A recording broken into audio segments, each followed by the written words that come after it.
for all to see, the signs we've lost our way. When we jail our heroes and applaud our villains and turn our hearts away.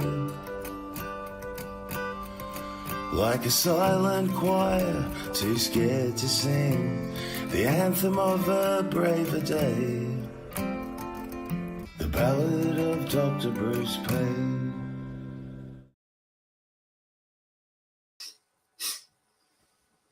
And there is Dr. Bruce Paix is in the house. How are you there, sir? The doctor is in. I like that. And the doctor is in the house. Yes, yes, yes. The silence doctor. The silence doctor is in the house. How's your week, brother? Good. Back to nice weather, actually, after a little bit of rain. It's beautiful out again. Yeah, it's some beautiful weather over the weekend, over Mother's Day weekend here in South Australia. It was quite nice. Yes, had a lovely time. Had my mum around, and obviously my wife, and then my daughter being a mum as well. We had a combined sort of Mother's Day, which was quite nice. Having grandkids around, and yeah, it was good. It was good, and the weather made it all the nicer. Yeah. Yeah. So how are we looking, mate? How are we looking? Normal show, so maybe 1 plus a refill. Oh, got to keep the innards warm, don't we? Got to keep the innards warm. I mean, night time should be getting a bit cold there in regional Victoria, I reckon. Do you think we should start doing an interval at 1 hour in, just like they used to at the pitches? Yeah. Maybe we could play like a funny, like something funny or something. Yeah. Just slip out for a minute for a ciggy, ciggy and a drink. A refill, that's it. Yeah, get the cigar and the brandy or whatever it is that you like. But I know that you like the old, what is it? What do they call it again? Musket. That's musket for winter. Although a dear friend gave me a bottle of musket flavoured whiskey, which I've had a couple of sniffs of. Oh, musket flavoured whiskey. Very interesting. It sounds interesting. I'd have to give it a crack one day. Have you got a gin in your hand, by the way? Because I caught you out doing that a couple of times recently. Hello. Yeah. No, I have got one, but I haven't. Yeah, I haven't got it primed. Put it that way. I haven't got it primed. I might have to prime it to go, but that's okay. And g'day everybody there. And what is that? Loving the show. What do you think about fake Artemis footage? Very underwhelming. Yeah. Look, it's still underwhelmed by all this stuff. But anyway, you had some comments on Artemis a little while ago, and you did share something about that. You tend to think it's a little bit more plausible than the previous attempt. Yeah, although they still haven't landed, and one of the big sort of physics issues is actually landing on the surface and then having enough power to get back off the surface, end up and escape the moon's orbit. That's very different, slinging around it. So I think it remains I'm not sure, but I will say that the crew were much more interactive and appeared much more genuine than the original crew. We played a clip of their press conference back in the late 60s. But interesting, there's been a little bit of story coming out, and you mentioned this early. At least one of those Artemis astronauts had some sort of experience, looking up at the heavens, which changed him. So what was it? Yeah, no, that's exactly right. A little bit more faith, talking about about God and faith, and so something's definitely touched them. There was a couple of them that had that. Obviously, one of them praising God is, and so it was very, very interesting. So there you go. Big Booty, hello. We've got all the rumbles on. I'm not seeing anything coming through from X yet, but there we go. But just last week we obviously had a few little comments about the comments, Bruce. So I kind of just wanted to quickly clarify that. Yeah, we do this podcast streams. Thank you to Michael Gray Griffith and Cafe Locked Out. Obviously, it streams there, but it also streams to my Rumble channel, which is Faith Culture Politics, It also streams to my X channel, and it also streams to my YouTube channel. Now, one of the reasons I do like to be interactive with the comments as they go up, because I know that there was some people that, took offense to the fact that I'm punching up a whole heap of comments and stuff like that. It helps it stay interactive with others that are watching on all the different platforms. So we've got 4 different platforms, and if I throw up comments from others, people can comment on that or say, or at least see those comments. And we don't have any favourites on this show, Bruce, but we do like to have a bit of tongue in cheek. We like to have a bit of banter, and we usually get a bit of banter out of a couple. Carlo is usually the one that we have a bit of banter with, and others. So, look, as you've said, as I've said, at the end of the day, the internet is saturated with people that provide information. If we're not to your liking anymore, or if we're not doing something that you like, or your program's not running the way that you'd like, look, there's lots of options. We'll obviously take on board the feedback, and we'll discuss it and have a bit of a think. But at the end of the day, it's lighthearted. Bruce brings a fair bit of content. It's also a bit of tongue in cheek. We're a little hearted, and obviously love the fact that we still have people joining us. But ultimately, at the end of the day, if you don't like what we're bringing, or a bit offended about it, well then there's plenty of options. So that's kind of just where I wanted to start off on and finish up from last week. I might add to that, because you might remember towards the end of the show last week, somebody did flash up a comment that said something along the lines of, why are we giving favouritism to certain commenters and not to others? And my response was a bit brusque, but you know what? It was a bit brusque because the comment was completely unjustified. So, we have commentators that we like to bounce things off because it's fun. But especially from my seat where I'm presenting, I don't have time to even read comments. You do most of the reading and flashing them up, and then I respond to them.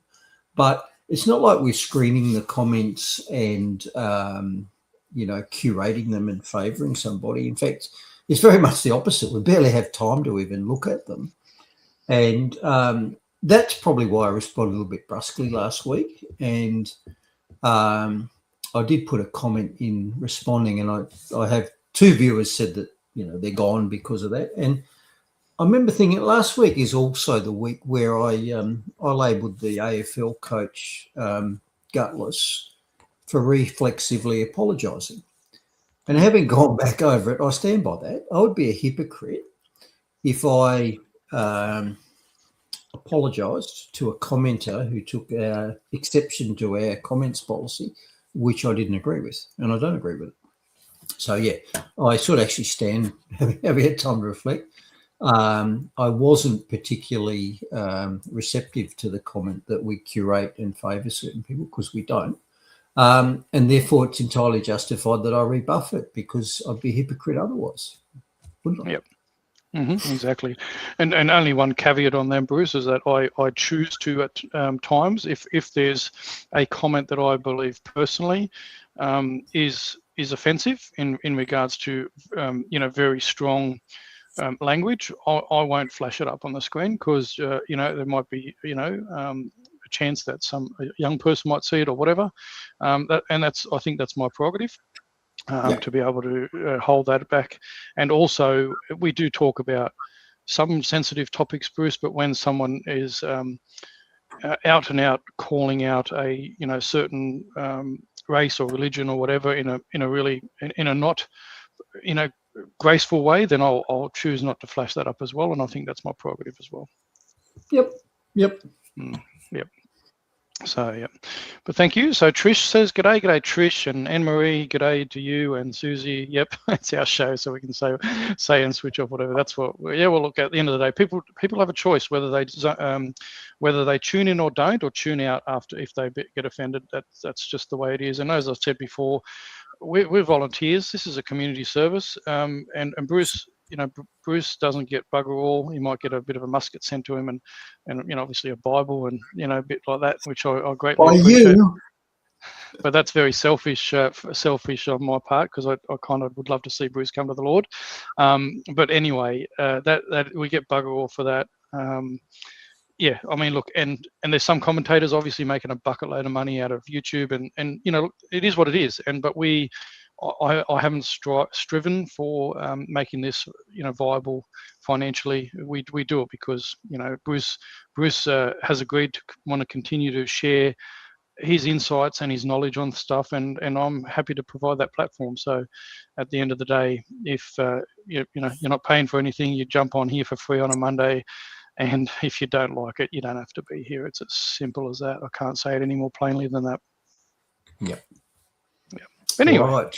Now, what do you reckon? I'm going to. Yep. Having said that, I've been very careful this week not to do anything offensive in the show. Right, maybe I'll have to take on the mantle. But anyway, I didn't have a lot prepared because yeah, it was a busy time, and I know you're just going to let you run with it. The only thing I did want to comment on is, and you may even touch on it, Bruce, without the risk of gazumping, is the Farrer by-election was a big thing on the weekend. And look, this is very interesting. This is actually going to really, this is a lower house seat, federal seat. This is a big deal for One Nation. I mean, we come off the back of South Australia, and we've got 4 lower house seats and 3 upper house seats in South Australia in the South Australian Parliament. Now this is a federal lower house seat, and it was a big Liberal seat. So a lot of things, a lot of commenting on that. Very, very interesting result, and I think this is a real wake-up call to both parties, to be honest. I mean, Labor didn't even run a candidate.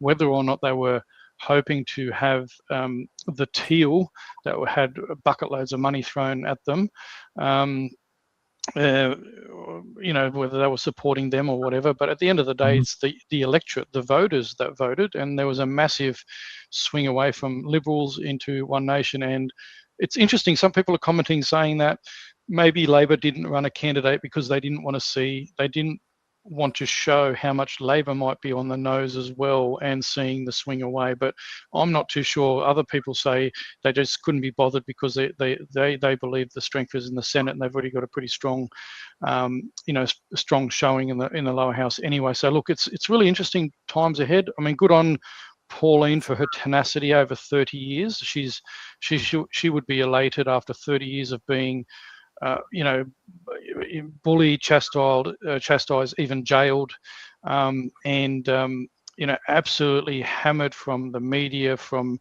all oppositions, whether it be Labor, Liberal, Greens, whichever way you look at it. She was hammered over the last 30 years. So look, I think hat tip to Pauline for her tenacity to keep fighting under all that. And let's hope that David Fairley in that Farrer electorate can represent the people that put trust in him now, to do that. Because this is the thing, the big thing, Bruce, is that we elect people, not parties. It may not seem that way, but we should be electing people, not parties. And it's the people that we believe are going to represent us the best in the Parliament. Obviously, you need a majority, or, you know, bigger numbers to be able to, you know, be effective. Let's hope that David does the right thing. Let's hope that he doesn't jump ship. Yes. Let's hope he can, you know, and this is, you know, and some people have commented on that, but look, I really hope he doesn't. I hope he sticks it out, and I hope that you know, One Nation continues to go from strength to strength. But like anything, Bruce, I don't put my faith in political parties or government. You know, my faith is in my Lord and Savior Jesus Christ at the end of the day, and I discern the people that I vote for, not so much political parties, although I will support those that I believe align with my views and values, and who I believe have got Australia's best interest at heart, and want to bring Australia back to some sort of semblance of what it used to be over 100 years ago. And you know, this country was built on Christian values, and I'm hoping for it to continue to somehow get back to that. And One Nation seems to, at the moment, have a little bit of momentum behind it. So we'll see where it leads, and we'll just go from there. But very interesting to see what will happen. Yep, and you mentioned the jump ship phenomenon, and that's sadly been a feature of One Nation in the past. It was One Nation that got arch blue ribbon bogan Jackie Lambie a Senate seat, which she's still got in Tasmania. So yeah, I sincerely hope that there isn't any more jumping ship, and I think it's less risky now because One Nation is a force. They really are a force, and I will talk about them a wee bit later in the show. Mm. Mm-hmm. Yep, sounds good. Oh, a bit of feedback there. I don't know if that was me or you. Didn't hear at my end, but sounds like it might be time. What do you think? Let's do this. Let's over to you. That's your cue, Mark. That is over there. Let's do this. Episode 107 of 50. Mm-hmm. Yep.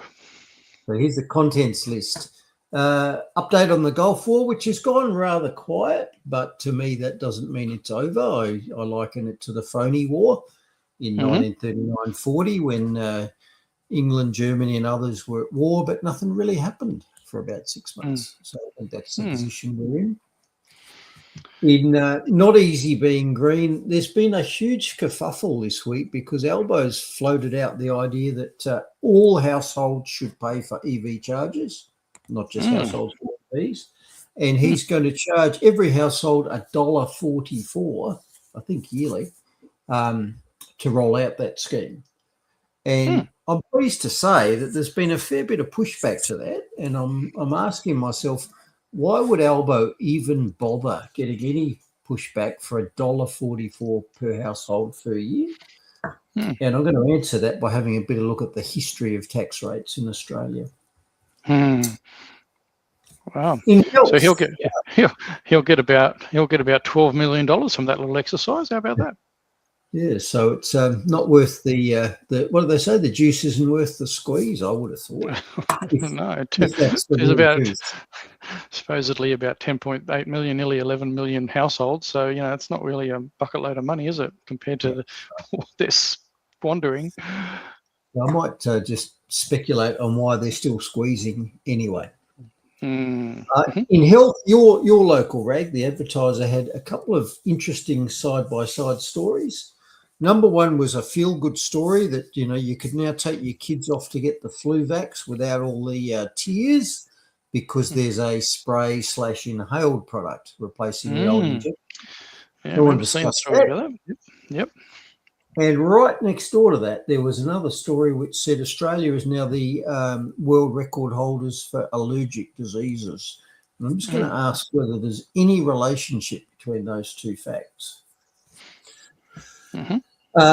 We've had another Australian psychiatrist fall foul of the woke mob by agreeing with, what was his name last week, psychiatrist who said he didn't think that gender affirming was a good idea.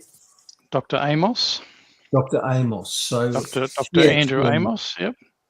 She actually asked the question, why was he silenced? And that apparently is not a question you're allowed to ask.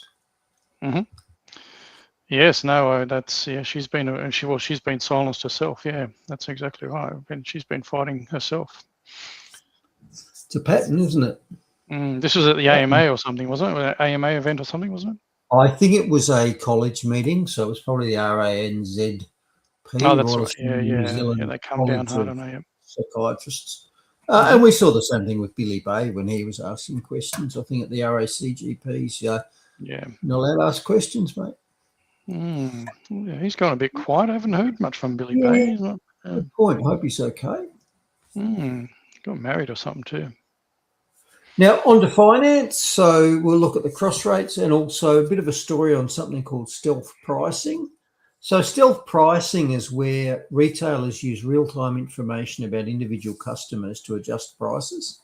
They basically have a sufficient profile of you from social media and other sources that they have a fair idea how much you'll pay. And depending on who you are, that depends on the price that you quoted, say for an airline ticket, something like that. Doesn't sound like equity and fairness to me, Mark. No. Let's hope Gail isn't giving we don't give Gail a gazump strike here. She was saying something about the ingredients of flu mist and the side effects and how it can shed for up to 2 weeks. So I wonder how much you're going to go into that.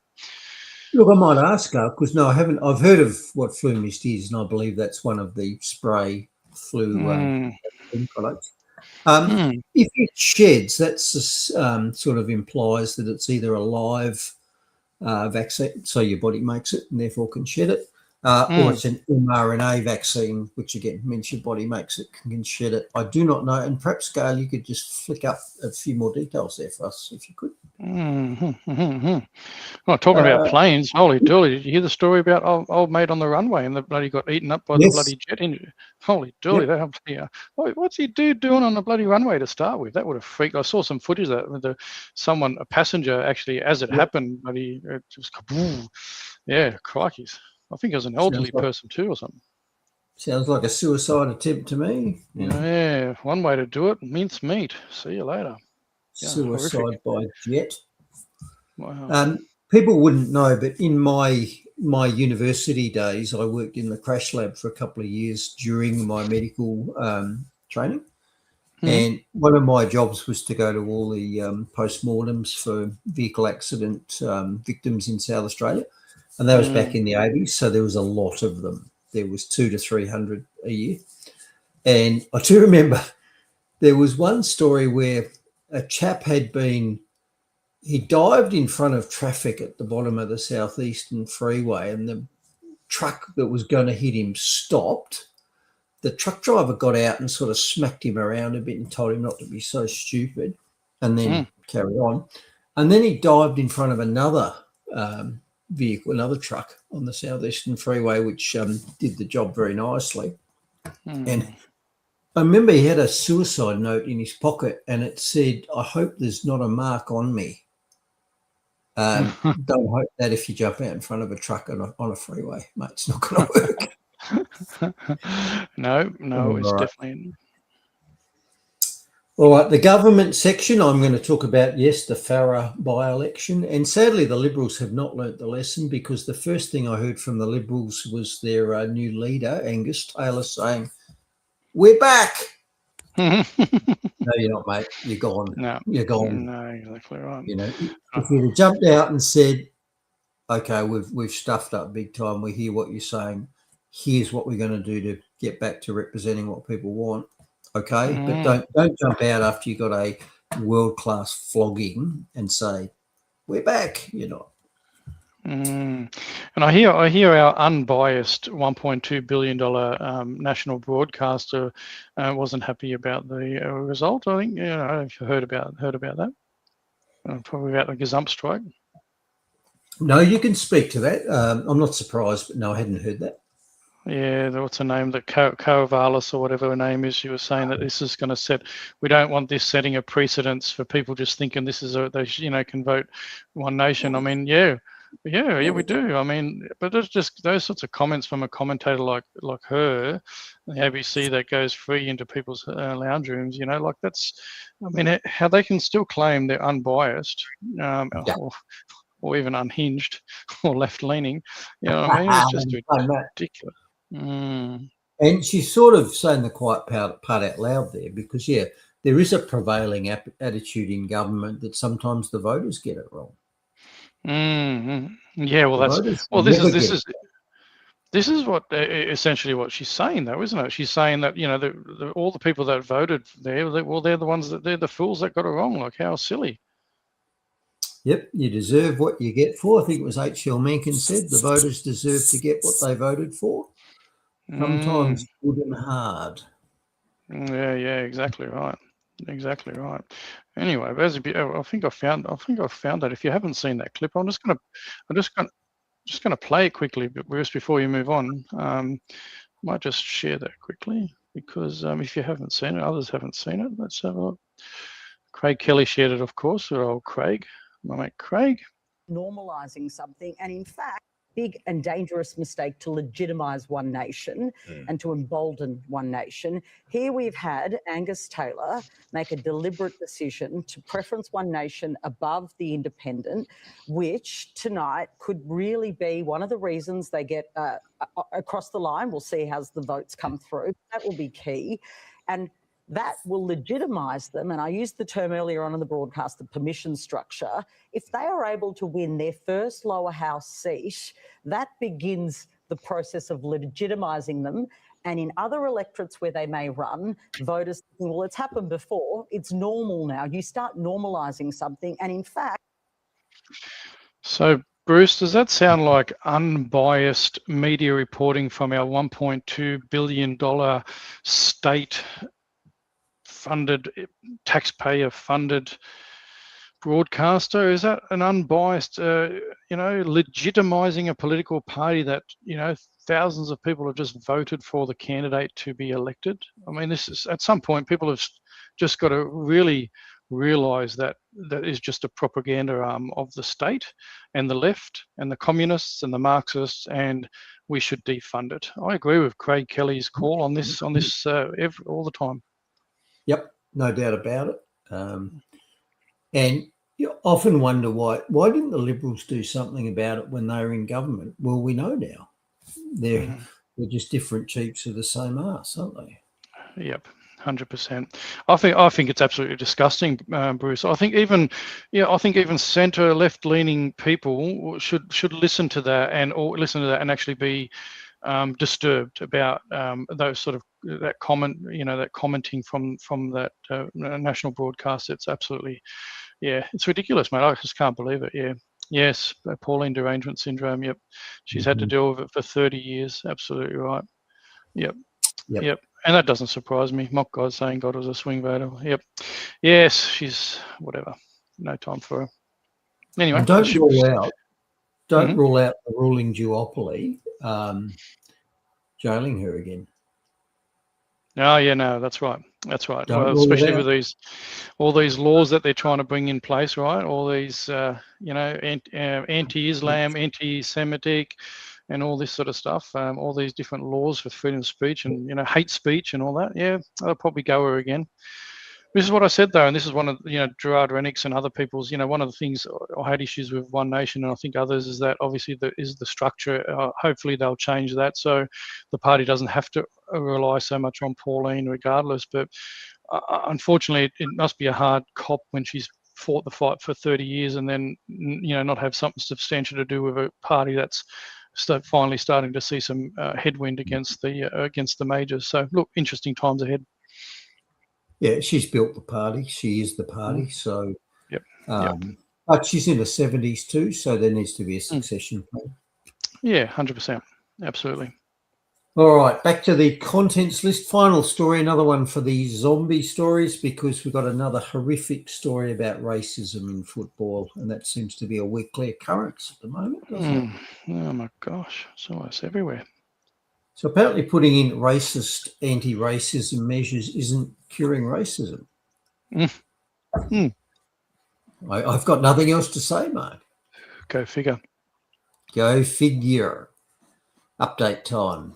So let's do the old Gulf War update, and it's much shorter this week because, as I said, things feel a bit quiet at the moment.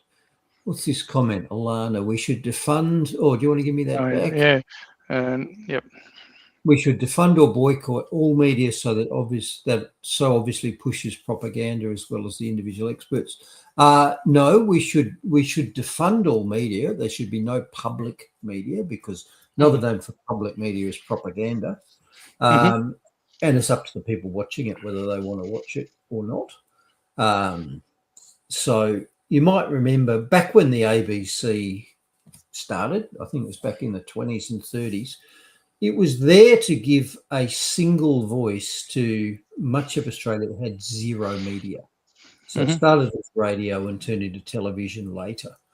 And when we were kids, most capital cities had 4 channels. So there was 2, 7, 9 and 10. And I remember those very well because in medicine, they're what are called the TV factors in blood clotting. So they're the vitamin K dependent clotting factors, 2, 7, 9 and 10. Wasn't that handy for exams? And I think it was in the 80s that SBS came along. So suddenly there was actually a 5th channel. But it was pretty short. There's 5 channels. Fast forward to now, and I don't really watch TV much anymore, apart from I do look at the news just so I can see what the current propaganda is. And if I go click, click, click, click, click, click, click, I get up to 70 or 80 on the channels.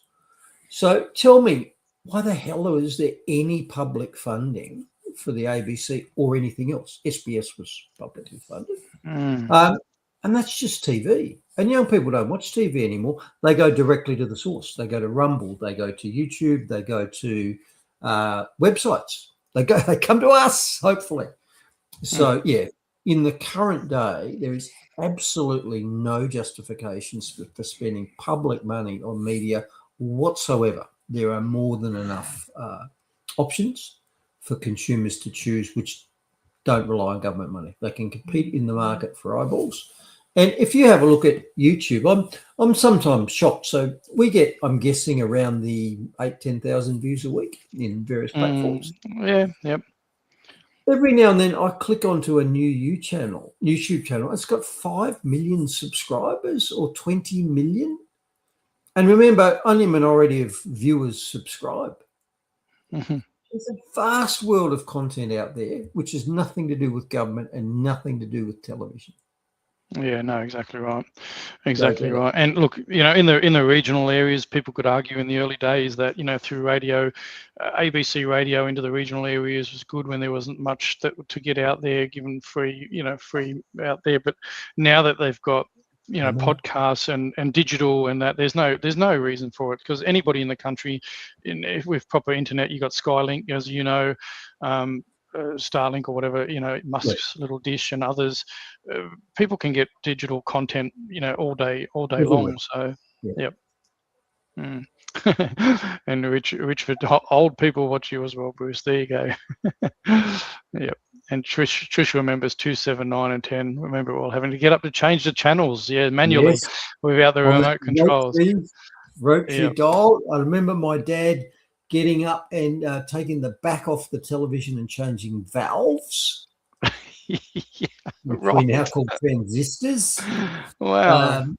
And then we'd get those bunny aerials on top and try and get the signal right. Just to remember those things. Yeah, the old bunny aerials. What a pain. Geez, we've come away in that, I tell you. And my dear dad, long gone now, bless him, I also remember him saying in the early 70s that there was no need whatsoever for colour television. No need whatsoever. Right, there you go. Early 70s, I think that came in. Yeah. Wow. Yes. Crazy how far we've come.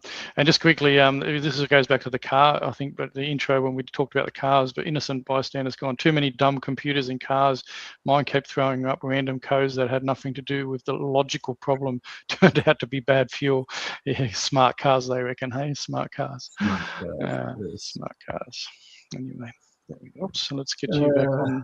Let's get you back on. Me back on. So what are we doing? We're doing updates, aren't we? Yeah, we're doing updates. So, yep. Gulf War update. So during the last week, not a huge amount of movement. The US has been cycling between desperate for a deal, Iran is begging for a deal, and then the next day it's, the Iranian response is ridiculous. We're not even going to consider it. So it's sort of been vacillating from desperate to dismissive on almost a daily basis. And today we're in the totally unacceptable box. So after a few days waiting, Trump's come out in the last 24 hours and said that Iran's response to the deal is unacceptable. And he's, again, threatening all sorts of punishment, It appears the American way of negotiating is to say, here's the deal, take it or we bomb you again. Not working this time. And what sort of language is they want a deal? Historically, it's called a peace treaty. It's not called a deal. This is not a commercial negotiation with the mafia or building a skyscraper in Manhattan. This is a war. They need an armistice and then a peace treaty, not a deal. That cheapens the whole thing. Yeah. Yep. All right. So what else happened during the week? Well, Israel, as usual, has been merrily breaking the ceasefire by persistently bombing Lebanon. And this despite the fact that a ceasefire in Lebanon was part of the deal, part of the initial deal, which goes back several weeks now, was that the ceasefire was for all theatres. It was not just the US would stop bombing Iran, It was they wouldn't bomb the Houthis, they wouldn't bomb Hezbollah in Lebanon. None of those were supposed to stop everywhere. And Israel, as they often do, have just been completely ignoring that the whole time. Surprise, surprise, surprise, surprise. We did say that they'll normally break a ceasefire within 24 hours. Even a ceasefire announced by Trump that includes them. The Israelis are completely contemptuous of the American relationship. They have definitely have the view that they're wearing the pants in the America-Israel relationship. What else we had during the week? There's been sporadic, low-key but sporadic attacks from both sides on shipping in the Gulf. And there's been a few ships getting out of the Gulf as well. So some damage, some transits, but not much of either.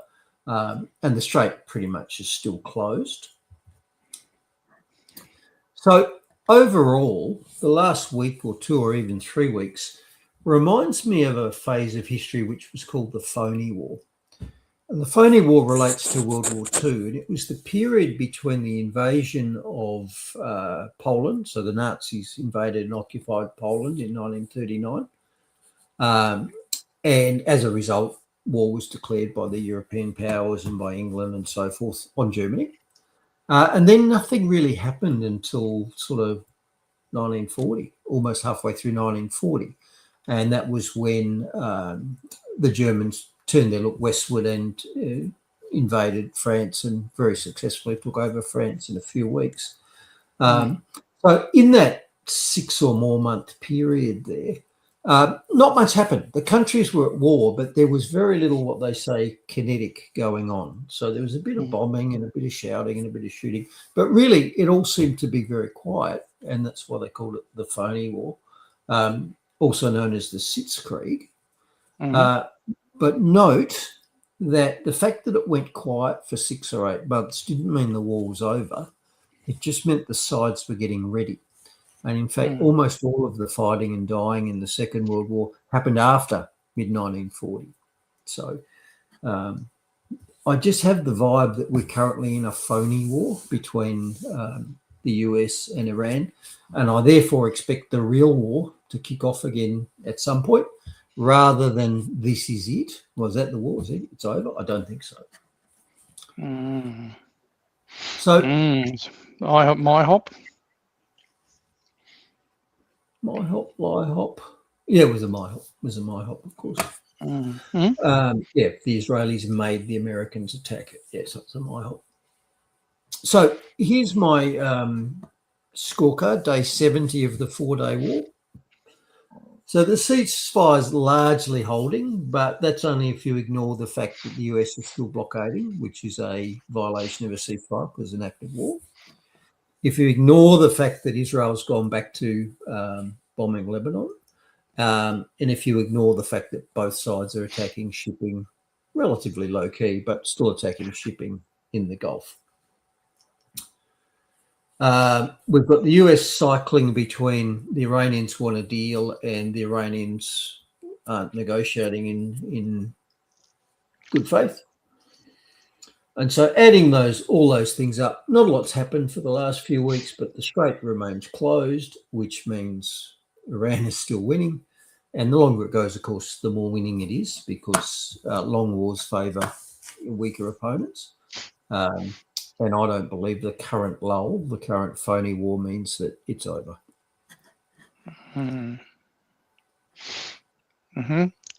Yep. And, you put that one up? Yeah, anyone who agrees with me, you can put up, all right?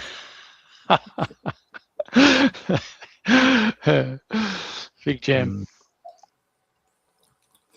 All right, so what else have we got? Now, I want to make the point at this point that when we say that there's not much going on in the war, we're talking about the kinetic phases in the war.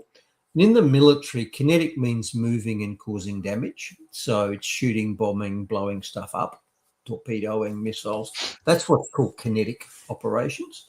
But I would remind you that kinetics is only part of a war. And in fact, it's only a small part of the war, because ultimately wars are won or lost on economics. And the reason for that is that even if you successfully bomb or shoot or blow up something, you've then got to replace your munitions. And if your opponent is better at building bombs and rockets and aircraft than you are, then you're going to lose, even if you win the kinetic phase, because you lose the economic or logistic phase. And at the moment, this is a logistic war. This is an economic war, which is why it does not matter how much damage the US and Israel do to Iran. They will lose the war if the strait stays closed, because that's the economic war.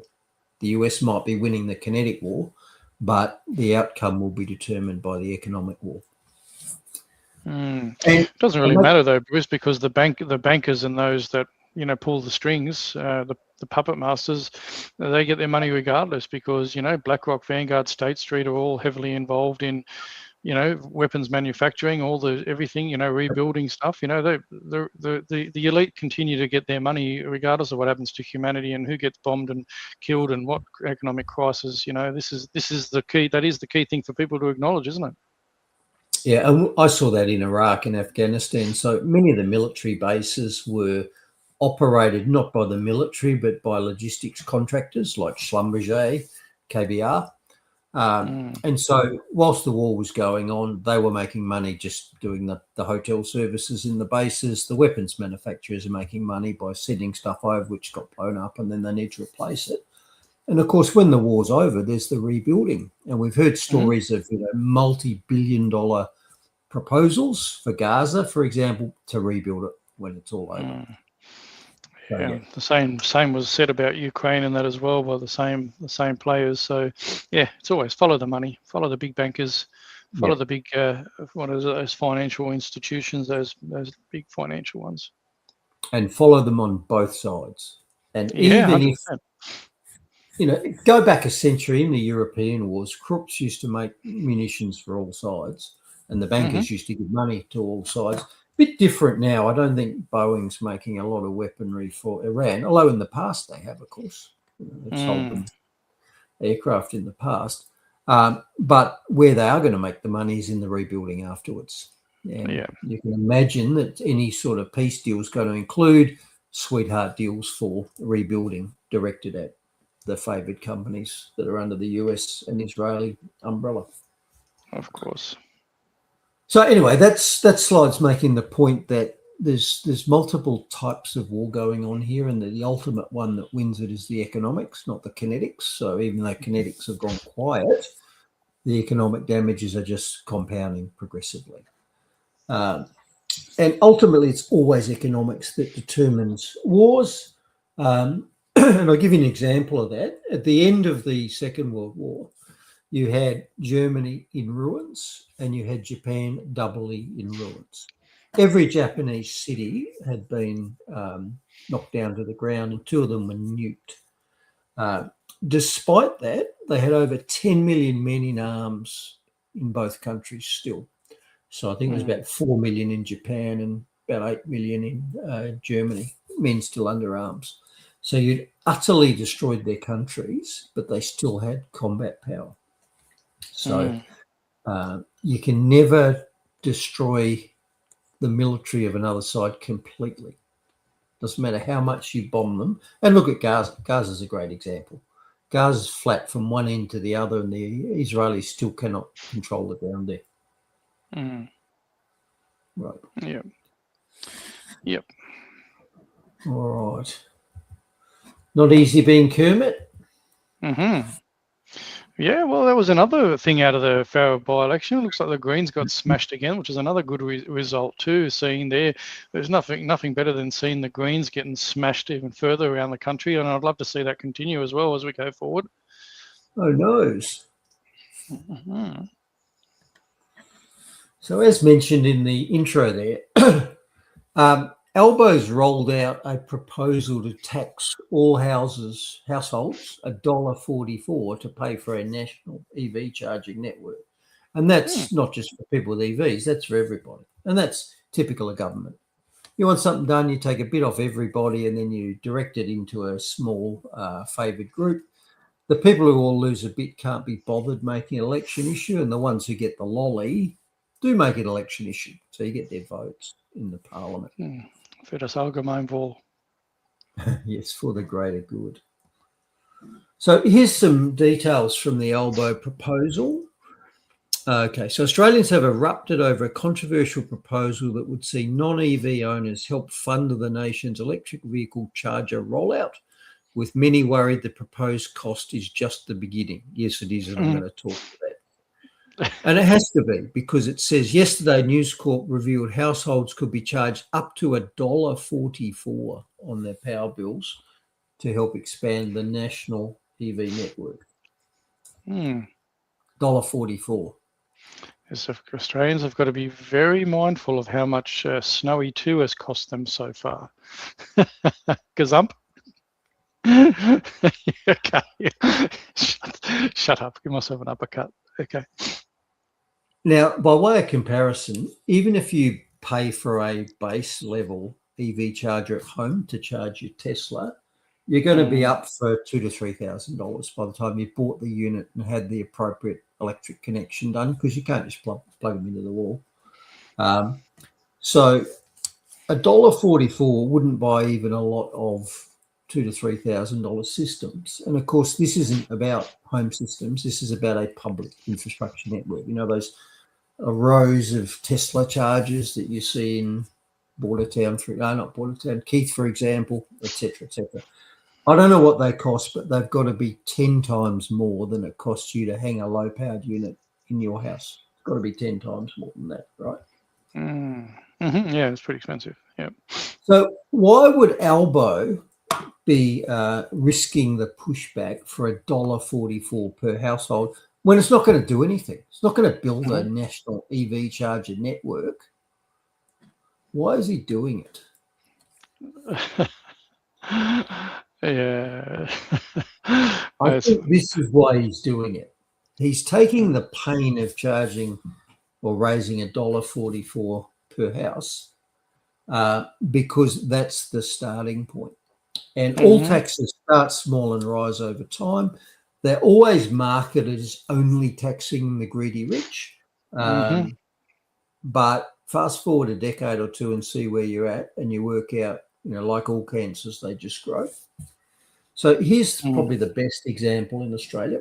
Our federal income tax, you know, where the feds take money out of your pay packet, came in 1915, second year of the Great War. And the express purpose of that tax was to fund the war. Prior to that, there was no federal income tax. So they had this temporary measure just to fund the war, and that came in 1915. And when it came in, it hardly applied to anybody. So it couldn't have funded the war anyway. So the tax rates range from 3% to 25%. Compare that to what the current tax rates are. And the thresholds were very high, so that most people didn't even qualify for the lowest threshold. It was only the very high income earners that got taxed anything at all, let alone the 25%. So almost nobody get affected. So this tax, which is now 110 years old, which was expressly brought in to pay for the war, the First World War, and was only targeted at very high income earners, has turned into this. So today, the lowest tax rate is 16%. Remember, the lowest tax rate when it came in was 3% and didn't apply to most people. So the lowest tax rate today is 16% for federal income tax. And that kicks in at 1/6 of the average wage. Very low wage, and you're suddenly paying 16%.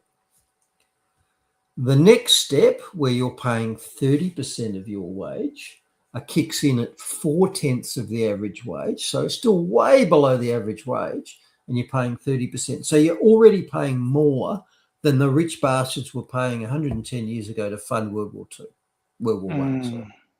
And then, of course, it went up from there. So you've got the next tax rate, which was at 37%, and that kicks in, what's that, about 1 and a bit times the average wage. The average wage is about 100 grand, by the way. And the very top rate, which is 45%, kicks in at twice the average wage. So this is why people are rightly pushing back on a $1.44 thin end of the camel's nose under the tent, to mix my metaphors, because we all know from history that these things always grow. They start low and they grow. Yep. So look at that now. Is that the same as the luxury tax car? Luxury, yep. Yeah, luxury car tax. That's it. Yep. Petrol tax, ciggy tax, etc., etc., etc. And of course, to each one of these percentages, you can add 2% for the Medicare levy, dishonestly called a levy to disguise the fact that it's a tax. It's the Medicare tax. That's right. Levy sounds better though, Bruce. It makes people think they're like, oh, this is a wonderful thing, because it's not a tax. It's a levy. It's different, but it isn't. And trust me, 2% doesn't pay anywhere near the nation's health costs. Nowhere near it. Oh, yeah. And the NDIS now. As well. Deceitful as well. Absolutely. And remember, go on. Yeah. I was going to say, Anne-Marie made a good comment, because there's no such thing as 44 cents, because we don't have 1 and 2 cent pieces anymore. It shouldn't be like, how does that even exist? We shouldn't, if we can't round it to the nearest whatever denominator that we currently have in circulation. Yeah, well, after they've worked out the entire amount, I guess they round it at the very end, don't they? Probably. Yeah, they'll round it to like, $15 or something. Yeah, that's what it'll end up being. So, all I've done there is contrast the fact that taxes always grow. They start small and they don't affect most people, and they end up large and aimed at everybody. And that's why people are very right, because this EV rollout levy will expand like you would not believe. As Philip says, give them an inch and they will take a yard. Yeah. And don't forget, of course, you've got a 10% GST on top of that at the state level. So your income tax, it might be 47% at the top end, really 49% with Medicare. And then whatever you've got left, you immediately lose 10% when you spend it. So your effective tax rate, add 10% to every one of those tax rates, including for the low-income earners who pay no tax. Yeah, you do, mate. You're paying 10% on every dollar you spend straight away. This is why. Yep. So I'm just starting to wonder, Mark, and you can correct me if I'm wrong, I'm starting to wonder whether the government are just taxation and spending addicts. Are they? You know the answer to that. You know the answer to that. Yes, we do. And despite the fact that they're already taking such a large amount off us, and we've discussed before a plausible calculation that says the average person loses 56% of their income when you factor in every single level of government, income tax, state taxes, council rates, GST, you name it. The average wage earner was losing 56% of their purchasing power across that range of taxes. Now, despite that, despite the large amount that they're already taking from us and the increases they got planned, and they're floating these sort of tax increases for the budget, the Treasurer is already admitting that it's not enough. Of course not. So the Treasurer is already saying that 56% of your income is not enough for the government. And in fact, for the next 4 years, they're going to be delivering deficit budgets. Yeah, because they're addicted to spending on BS. And I can't remember. Doesn't matter. What's his name said on about the climate scam? This whole renewables push. Most of it's on that, right? That's where one of the biggest costs is. They said get rid of the climate change department and get rid of the whole renewable scam, and then you'll see that we might not end up needing to be in a black hole. Mark, they'll just blow it on something else. Well, that's true too. Yes. Well, they will. That's right. They got to suck it out of the average person so they don't get ahead. Anyway, you're quite right to say that I believe tomorrow night's the budget. So that's where Jim Chalmers is going to be telling you how much more you have to pay because the feds cannot get their spending under control. And trust me, it'll be significant. And it'll be significant going out into the future. For the next 4 years, they're just going to keep racking up more and more on the credit card. The credit card is over its limit, and they've admitted for the next 4 years, it's just going to keep getting worse. Now, things must be very bad at the federal level if they're not even pretending to deliver a surplus this year or for the next 4 years. Because at least the government where I am, the Victorian government, they pretended to deliver a surplus in their recent state budget. And they did this by deceitfully excluding a couple of expenses. And that was what they called project spending. So they deleted $7 billion worth of spending from the budget. Doesn't mean they didn't spend it, just means they didn't include that number in the budget. In order to say that they were delivering a surplus for the first time in 7 years.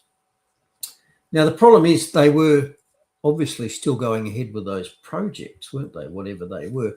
And, you know, correct me if I'm wrong, when I drive around Victoria, I think a substantial amount of those projects is wind turbines and solar fields. And as we know, they're not just expensive white elephants, they're actually destructive. They cause other costs. Yeah, 100%. Oh, yeah, no, absolutely. And we've covered it in lots of our shows in the Not Easy Being Green section, haven't we? So now, where's Alana? Can you put Alana back there? Was it Alana or Technophobe or what about Anne Marie? Anne Marie. Sorry, it's on my screen. It's like it's about that big. The screen I'm looking at. So I'm going to send you a monitor. I'm going to send you a monitor, brother. I really got to send you a monitor. I've got a separate laptop I do the other stuff on. That's why if anybody notices, I'm just looking sideways a bit. Yeah. So this comment, maybe if the government took part of the this isn't the one. This was one about your children. Where's the one about children? There it is. I got it. I found it. It was Alana. There you go. Okay. Our kids are paying for this for the next 50 years. Now, mark my words, with all the thought bubbles and leaks that have come out about tomorrow night's budget, it's going to be chock full of rhetoric about fairness and younger people getting into the housing market. If the feds actually gave a toss about younger people, they would stop spending. Yeah, because it's not 100%. You and I in our 50s and 60s who are going to be paying off the national debt. It's kids who are just entering the workforce now.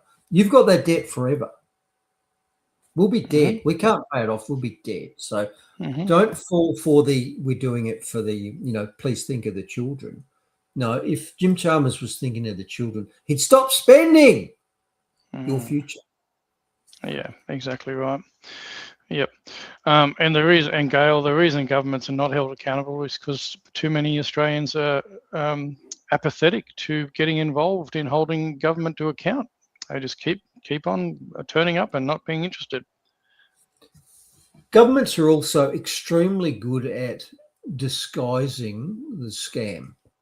And I read a comment, I think it was in the Screw Tape Letters by C.S. Lewis, where he made the comment, the devil's greatest trick was convincing people he did not exist. Do you know that? Was that from Screw Tape Letters? I think it was. Yeah, it was good. That was a good commentary between the older devil and the older demon and the younger demon and that. Yeah, it's good. Well, I'm glad you read that there, Bruce. That's good. Good on you. The government, I'm full of quotes, mate, trust me. The government's greatest trick is convincing the vast majority of people that, one, they're there to look after you, to make your life better, that two, spending that they do on you is to your benefit and for somehow was paid by someone else, and three, that taxation is not theft. If you go to a corrupt third world country, you pay a bribe to get anything done. You know, if the cops pull you over for a speeding ticket, you solve the problem by a direct payment made to the copper. And I got mugged in Port Moresby by the PNG police with beetle teeth and M16s who were trying to shake us down at a roadblock at night. High as kites. And we just knew where this is going to go next is problem, we need money. Fortunately, whilst I wasn't in uniform, I was with a bunch of other guys who were with the Australian Army, and they knew this scam. So when the PNG police stopped them, they immediately pulled out their ID cards, shoved it in the face of this copper who was coming up to the door and said, "Australian Army, back off!" And they did. So point I'm making is that in a corrupt third world country, you know you're getting shaken down, you have to pay a bribe to the official of whatever sort they are. In Australia, they cover their tracks much better. You don't pay the copper a bribe, you pay an expiation notice. You don't pay the council official a bribe to get your project through. You pay an application fee and a permit fee and an inspector's fee. In both cases, you have to pay a fee to people who have power to either make a problem go away or get something done. It's the same in the third world as the first world, but the first world successfully packages up and changes the words, and nobody even notices. But you just got shook out, mate. Yeah, that's exactly right. It's done by stealth. That's exactly right. It's cunning little buggers. They are cunning. So, anyway, that was answering the question. Yeah, well, that's why people don't know. No, that's all right. This is an interesting one. So Butterfly Heart says, so what next? Reduce retirement age so younger ones can do the job.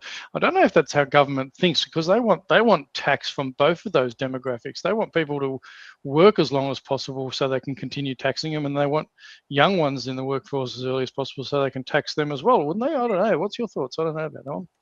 And they want mothers in the workforce so they can tax them as well. So every household needs both parents working. Okay. Yeah. Funny you mentioned that, because wasn't it Katie? What's her name? Women's Minister Katie Gallo said on Mother's Day. She actually said the earlier kids are in childcare, the better. Minister declares. That's the side benefit. Yep. The mum can go out to work, and the state gets to indoctrinate your kids. Even better. Even better. And Alani Lani said here too, Bruce, I don't have an issue paying tax. I mean, I do. If my tax goes into my immediate local community and only as much as we need, not from the workers for the rich or the migrants. In the old days, it used to be that communities looked after one another. And I think that's probably how I wanted to go. Rather than stealing your money from people, we'd love to get back to a stage where people actually look out for one another and care for one another. In some cultures, you've got parents and grandparents living with their kids in communities they looked after, don't have to rely on the government. And the community looking after one another. That's a kind of Australia I want to kind of get back to, not being screwed for more money by the government. And that's another one of the government's great frauds, is they've framed public services as either government provided or nothing. You only get a hospital if the government gives it to you. Your kids only get a school if the government gives it to you. You only get a road to drive on if the government gives it to you.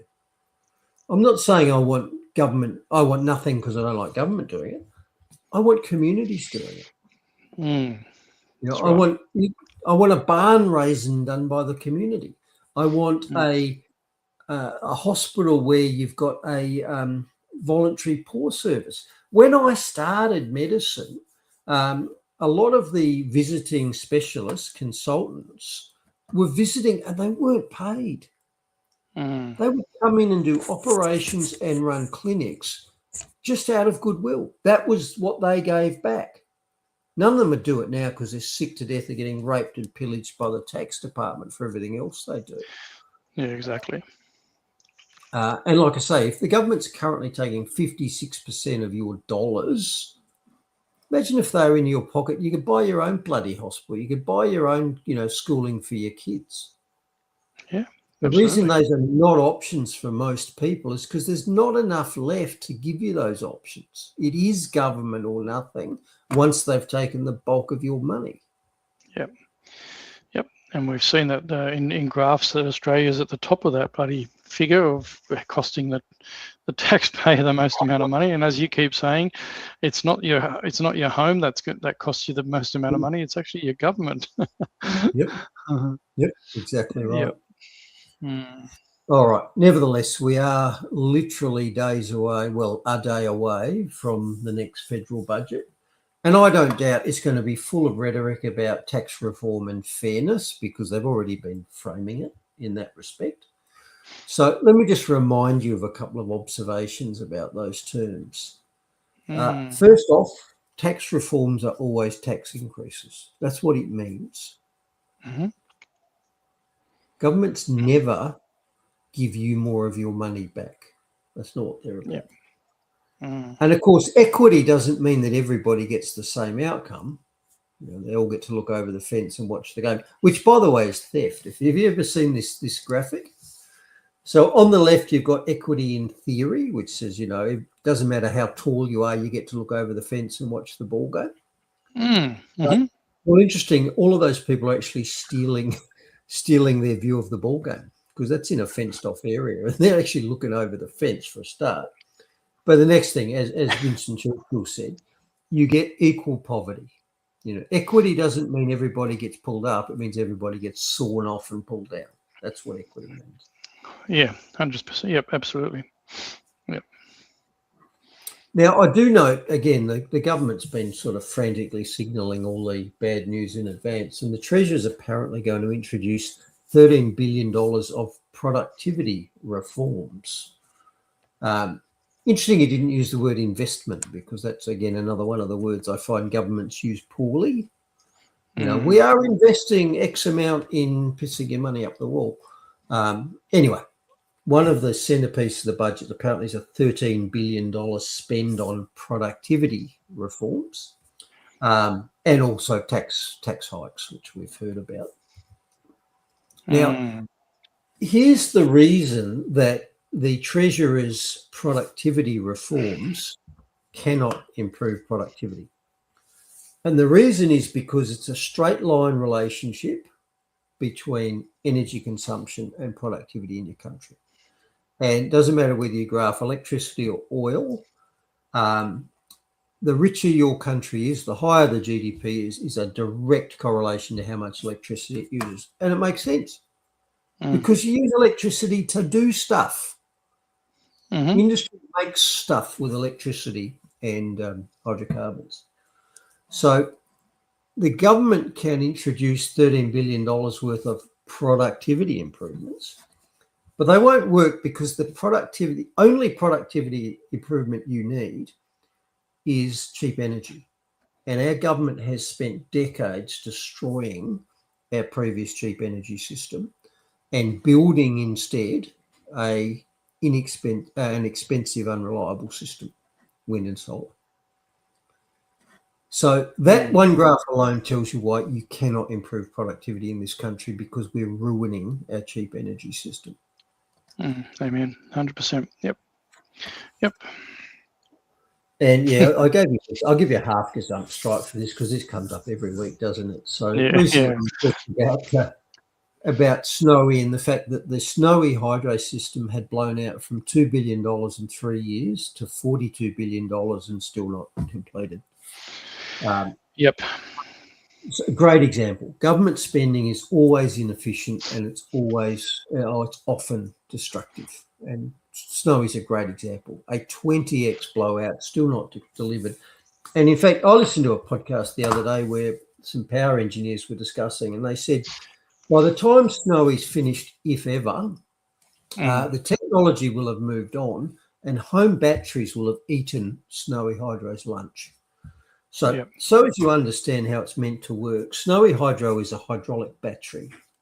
So they use excess power during the day to pump water from a lower level to a higher level, lower lake to a higher lake. And that's why they're spending so much, because they're tunnel boring between these two bodies of water, you know, long way through rock. So when you've got excess power or cheap power, you use it to pump water into the higher lake. And then at night, when the solar goes away, you run it backwards and reclaim some of that electricity, which you then sell into the market. That's the whole point of it. So you're shifting excess power during the day to using it at night when it's darker.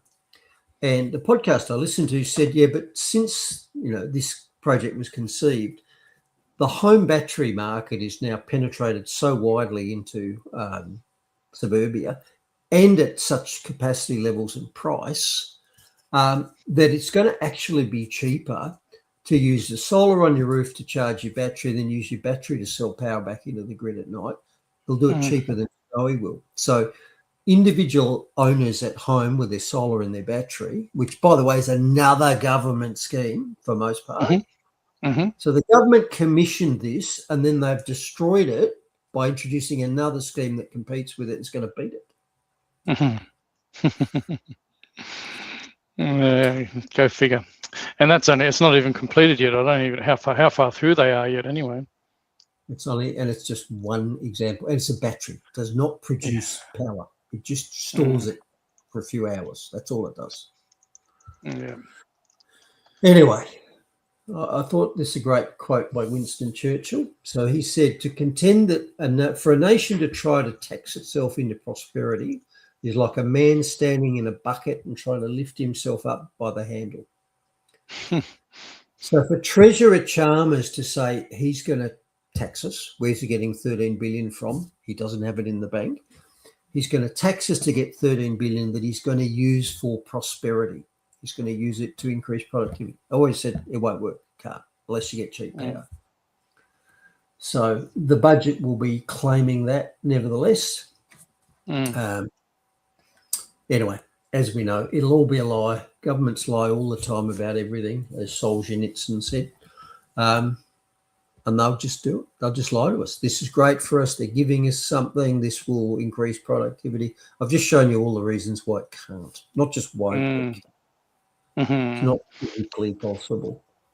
Yep. That's sad. That's sad. I just had a look at this about the Snowy Hydro. It's saying here, operational loss, the pumped hydro system is expected to lose approximately 25 to 33% of the energy it consumes during pumping, creating a hurdle for efficiency. Yeah, in each cycle. Yeah, of course. It's a battery. When you put energy into a battery, you have a loss. And when you pull it out again, you have a loss. Yeah.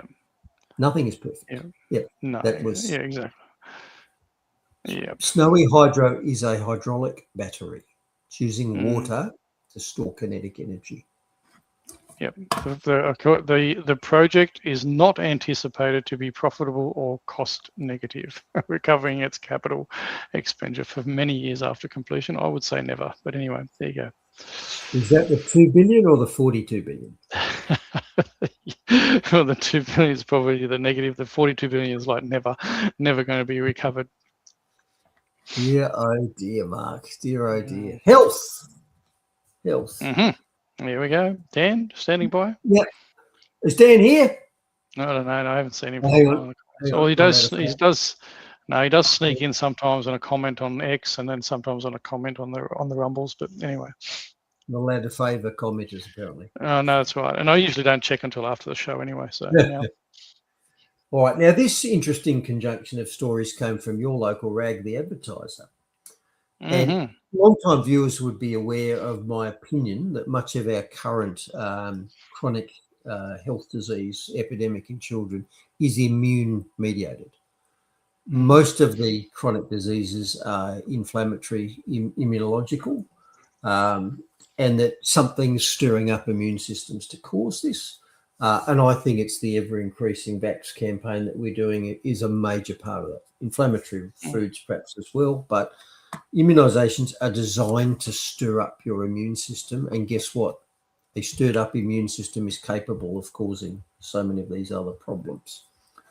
So I thought this was an interesting conjunction. So on the left, you've got a story, the incredible reason 8-year-old Cameron smiled during his flu vax. Yes, because he hasn't read any of the literature.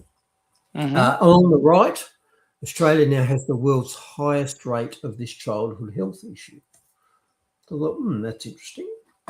So looking at the story on the left, wrong way.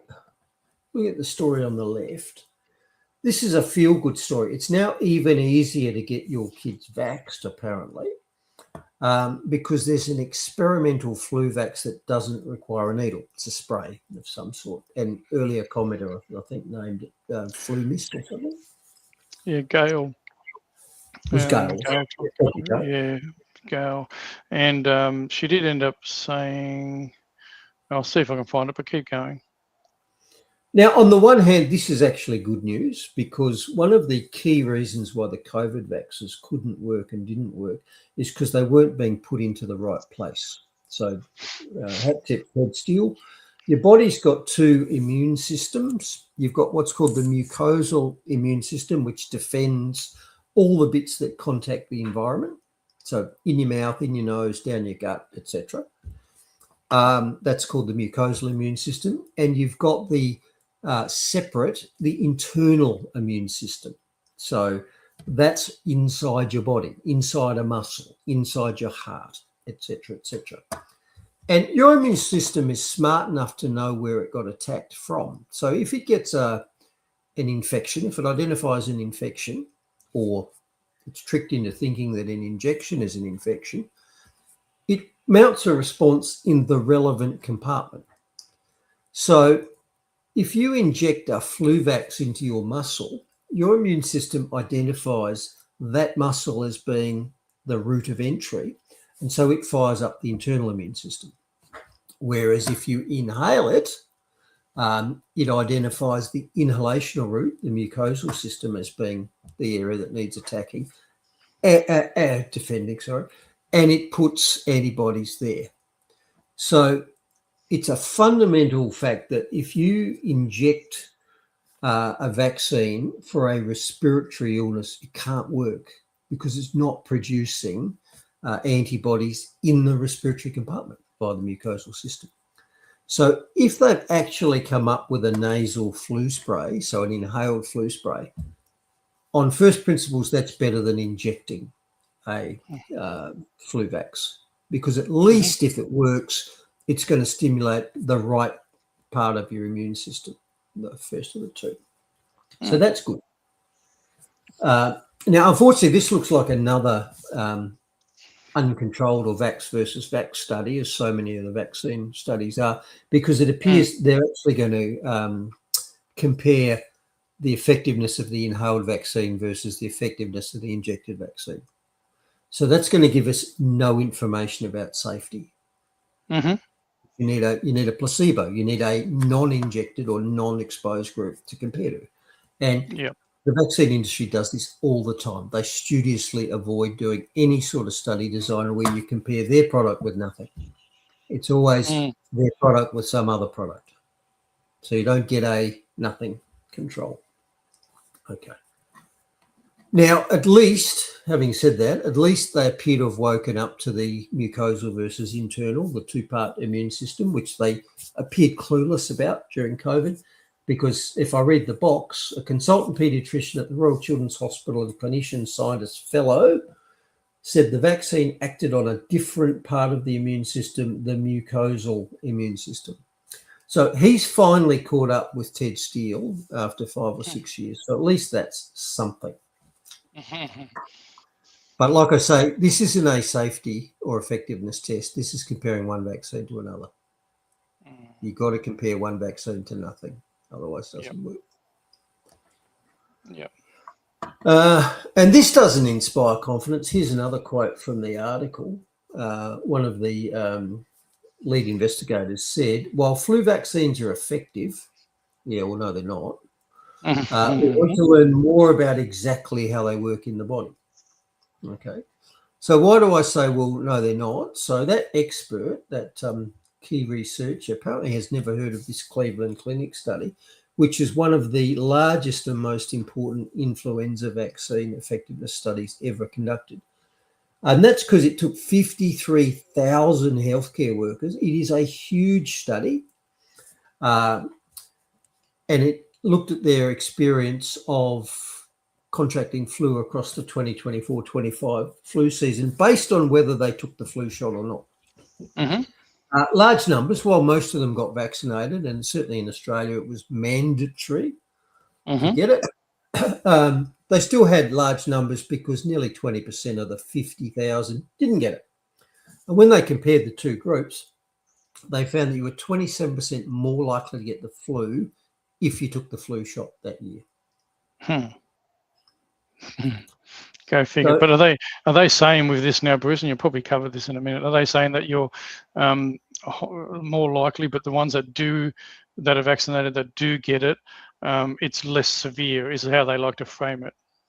they eventually came around to that with COVID. When they finally admitted that the COVID shots could never stop you getting COVID because they didn't work until the COVID infection had got out of your lungs and into your depths of your body. They didn't stop you getting a superficial infection in your lungs. Probably the same here. And by the way, if you accept that premise that the vaccines can't stop you getting infected, even if you say, okay, well, you get infected, but you won't get sick, that completely extinguishes any public health argument. You can't argue that the vaccine will stop me spreading it to other people if it doesn't, which means whether I choose to take the vaccine is a personal choice because it makes no difference to whether I can spread it to grandma or not. It's up to me to choose whether I want to get a less severe illness once I get it, if you believe that.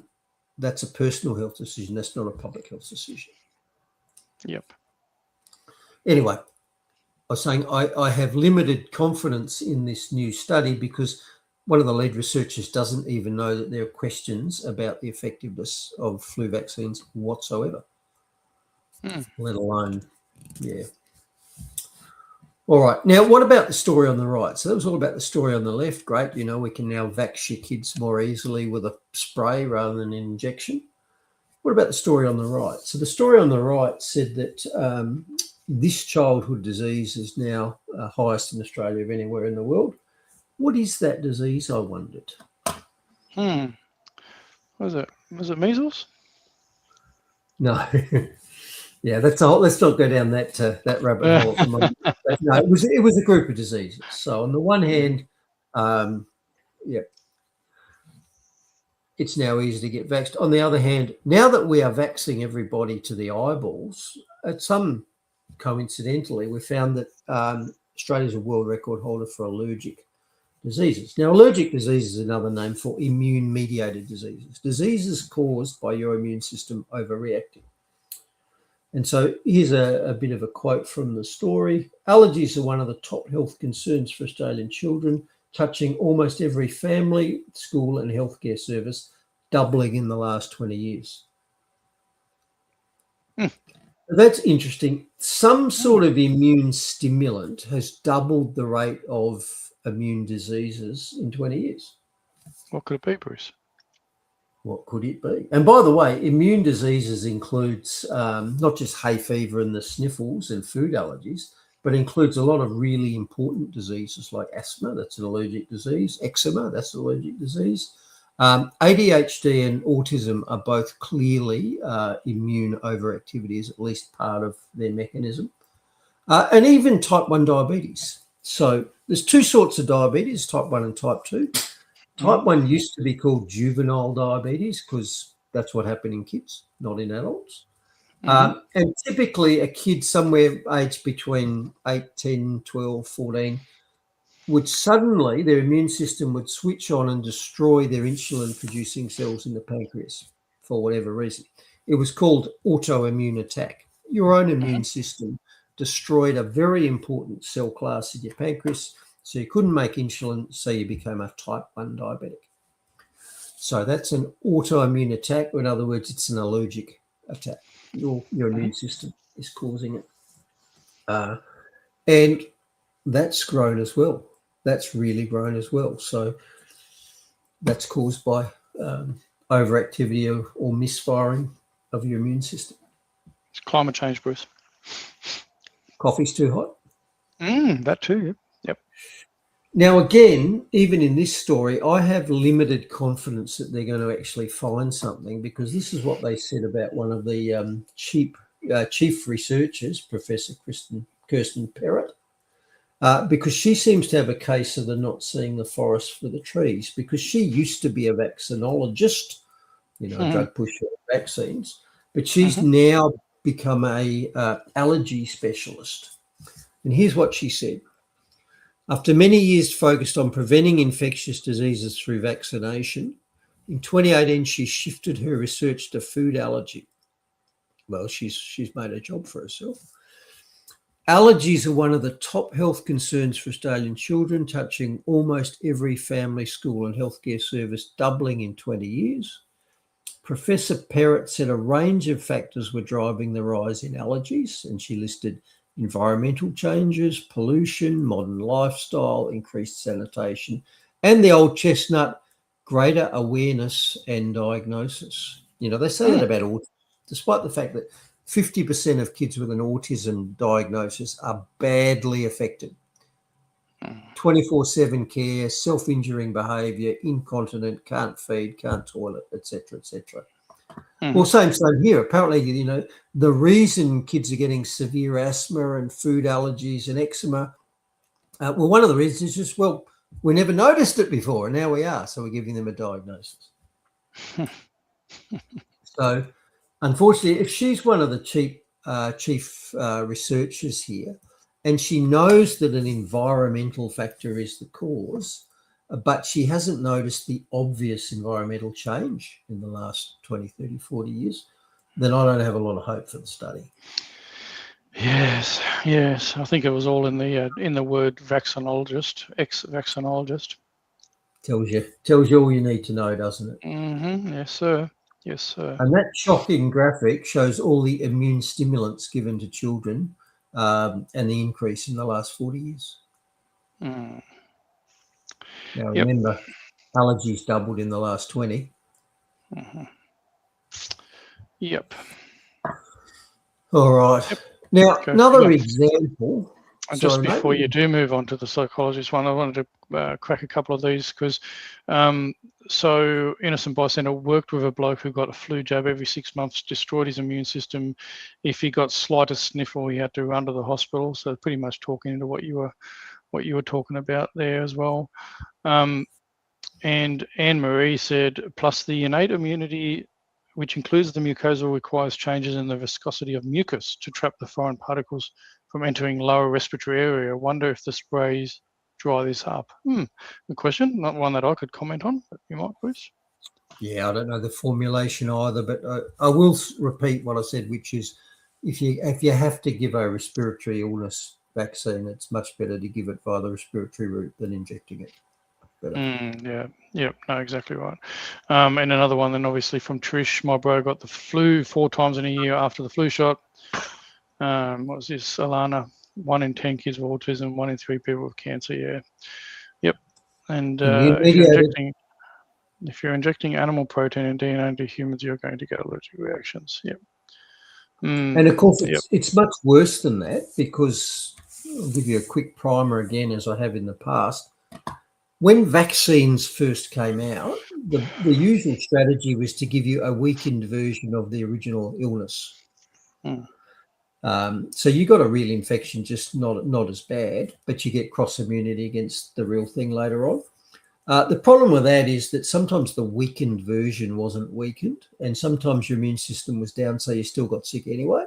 And also, people who didn't get vaccinated were at risk of getting the disease off you, measles, for example, and polio, and if it's a live polio.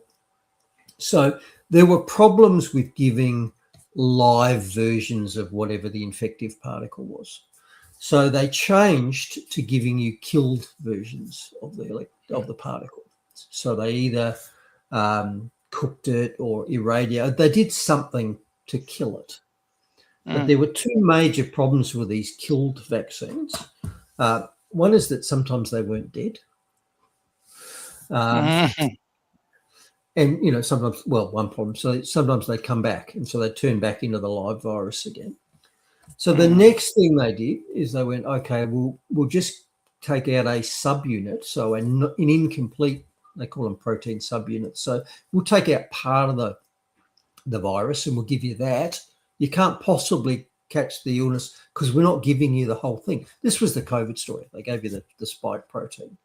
And the intent was your body then recognises and responds to that. Now, the problem with that is that that's not an infection either. If I just give you a protein component that's not the whole virus, your body doesn't treat that as an infection and it doesn't create the appropriate immune response to it. It just gets rid of it by taking the garbage out.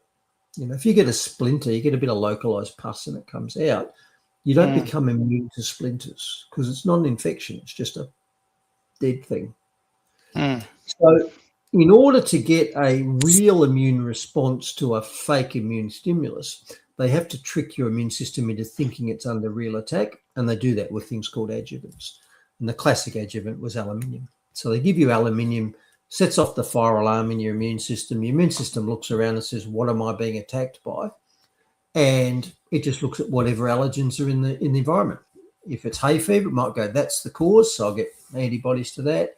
It might detect the protein subunit you've injected, make antibodies to that. Might cross-react and say, I think it's your type 1 diabetes, your pancreatic cells. I'll make antibodies to that. So they're all the problems with immune stimulus. If you stimulate the immune system, and you have to, if you're not giving it a real infection, it can misfire and attack something else, and it does. Yep. Righto, where were we? We were back here.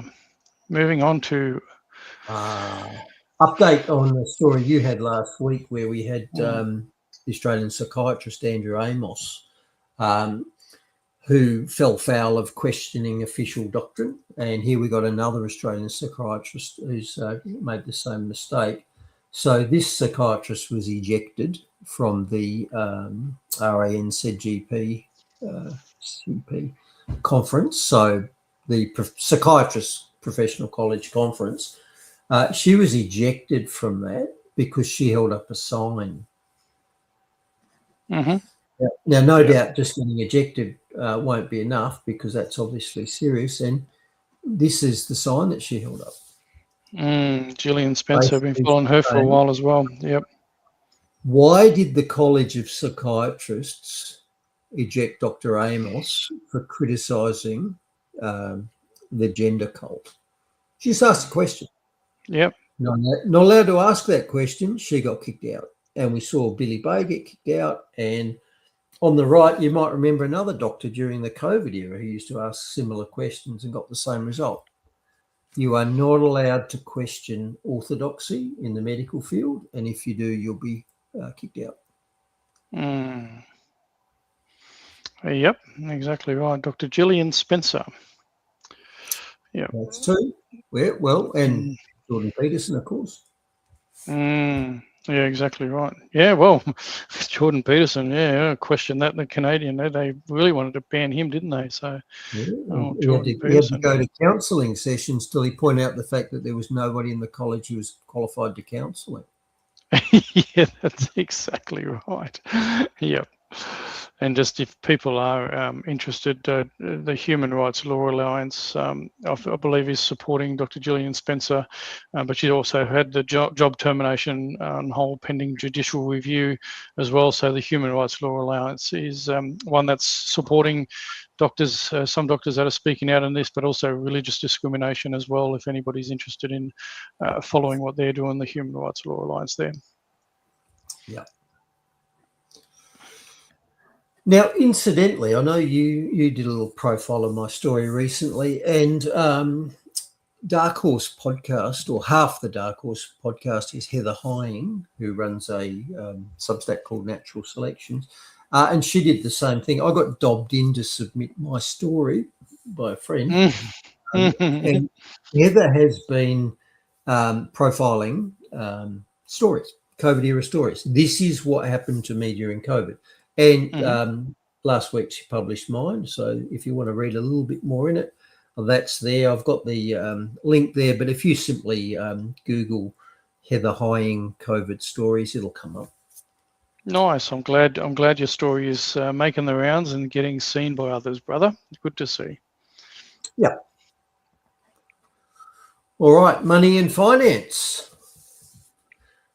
Not much happening again this week. Sort of fits in with the phony war narrative, doesn't it? Go figure. Because the markets are pretty much discounting the whole problem in the Gulf. They think either it's over or certainly it's stable. It's not going to go anywhere from here. Because we had small rises in the precious metals, nothing in Bitcoin and the stock market, and actually a fall in the price of oil. Now, for the price of oil to fall is batshit crazy because the world is running through its reserves and has a potential for it to get worse because the Gulf War is not over. The only reason supplies are maintained is because reserves, how much you've got in your jerry can at home in the shed, is being drawn down. Once that's gone, there's air. Lucky it's not a fossil fuel, Bruce. Yes, we did cover that. And Mr. Petrol Market doesn't think that there's any problem either because there's really been no change in the fuel prices since last week. Last week on the left, currently on the right, with just a 3-cent fall in the price of diesel and everything else exactly the same. So petrol prices are back to pre-war levels and diesel's back to something more reasonable. Remember, it hit 3.30 for a while. Yeah, still ridiculous though when you consider, it's what primary industry relies on, trucking, farming, all that sort of stuff. So they're still the ones that are who we most rely on for getting stuff into the grocery stores and off the land, their food and that. So they're the ones that are getting hit the most, right? So yeah, it's not, even though it's come down quite a bit, they're still getting hammered, aren't they? And if you go on the government sort of fuel reserves website, interestingly, the main liquid fuel in Australia is diesel. There's twice as much diesel used as petrol, and there's twice as much petrol used as jet fuel. So yeah, diesel is thinnest in supply and most important. Yes, go wonder. You got to wonder why they attack these things. Yes. And this ABC Feel Good story talked about the current fuel crisis, but it had me a bit puzzled because what it does, it tells us that there's a particular problem in remote areas because Aboriginal is the subtitle. Aboriginal Australians were suffering undue hardship because the price of fuel was hindering them travelling hundreds of kilometres for important cultural events, such as sorry business. Oh, yeah. Now, question I had there is, if this is a cultural practice, obviously it's it's something that's been important throughout time. This can't be just something new, like welcome to country, because that you couldn't label that a cultural practice. 60,000 millennia apparently. I'm sure it's longer than that. Well, getting longer all the time. Anyway, these millennia-old cultural practices are harder now with the price of fuel because cultural events like sorry business apparently often involve driving hundreds of kilometres. So if this really is a cultural practice, go back 200 years. How did you travel 200 kilometres to the sorry business? 300 years ago. Yeah, it's a good question, Bruce. Yeah. How did you even know it was on? Yeah, true. Well, that's another good question, Bruce.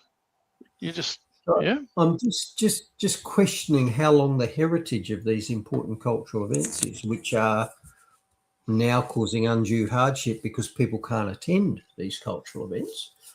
And I do wonder whether other groups of Australians might, for example, say going to the footy is an important cultural event and that they're also suffering because they have to pay more money to drive. I don't know. Is it only certain cultural events that have this sort of treatment? I don't know. Yeah, well, absolutely. Well, look, I'm pretty sure that there's lots of people around our country that have family members that live interstate, and I'm pretty sure for them to attend funerals or the loss of loved ones might cost them quite a bit of a penny too, Bruce. So yeah, just wondering. Yeah, no, you asked some pretty valid questions there, mate. Oh, You've given me a beautiful segue there with the attend funerals thing, because this is a story about stealth pricing. Have you heard of stealth pricing? No, is that almost like the making products smaller and charging more for them, something along those lines? No, Well, that's shrinkflation, isn't it? That's right. Yep, we talked about shrinkflation as well before. Yep, your So spice stealth example. pricing is an increasingly pervasive tactic where the big retailers have a good enough social media profile of you that they know who you are, where you're going, and how much you will pay for something based on the information that they've scraped from Facebook and you name it, where else. Everywhere else. The example here was where a man found that he'd been looking at a flight to travel to a funeral, and he got charged a pretty exorbitant fee for the flight. So much so that he rang the airline's customer service and said, "What the hell?" And they said, "Try logging in on someone else's phone or on a like a hidden."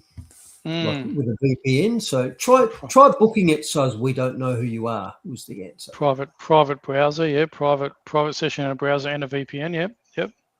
Because apparently, yes, the airline was able to scrape enough real-time information on this person to know why he wanted to fly somewhere, and they said, "Okay, you got an important reason for flying," so they upped the price because they knew that he would just pay it. It's a lesson for every single one of us, isn't it, Bruce? It's a lesson for every single one of us. This is one example why I don't use social media. I mean, the main reason is because I'm anti-social, and I don't. I'm not going to post pictures of my breakfast for people to look at. Really? You don't want to put a bit of kangaroo on a plate, mate? Eh? It's why I don't post. I don't use loyalty cards. When you go to bank or the supermarket. It's why I pay cash as much as possible, because I just don't give those pieces of information out if I need to.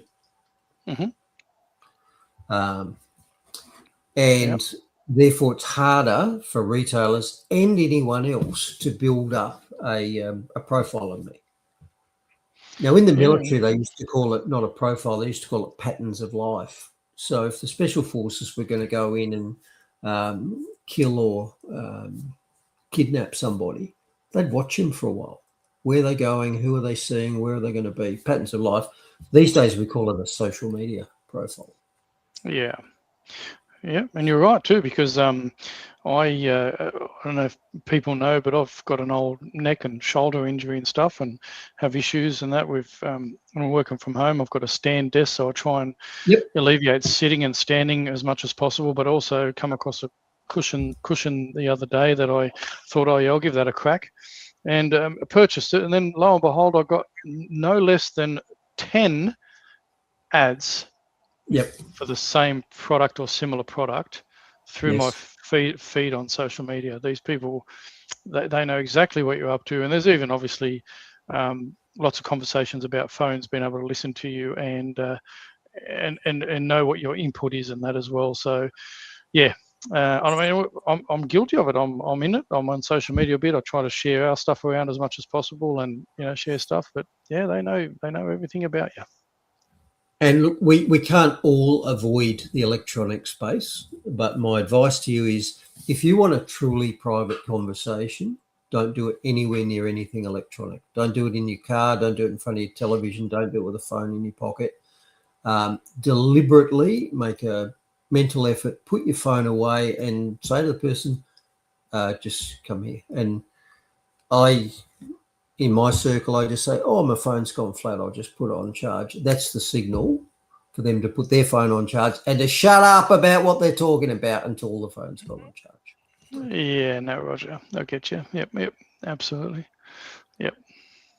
So surveillance programming is something the big retailers are either doing already or on the verge of being able to do. And they blend it with facial recognition technology. So in real time, when you walk into the shop, Bunnings and other shops are rolling out face rec for, loss control. So, if somebody pinches something, we know who they are. And you'll find many car parks will also have number plate rec as you go in.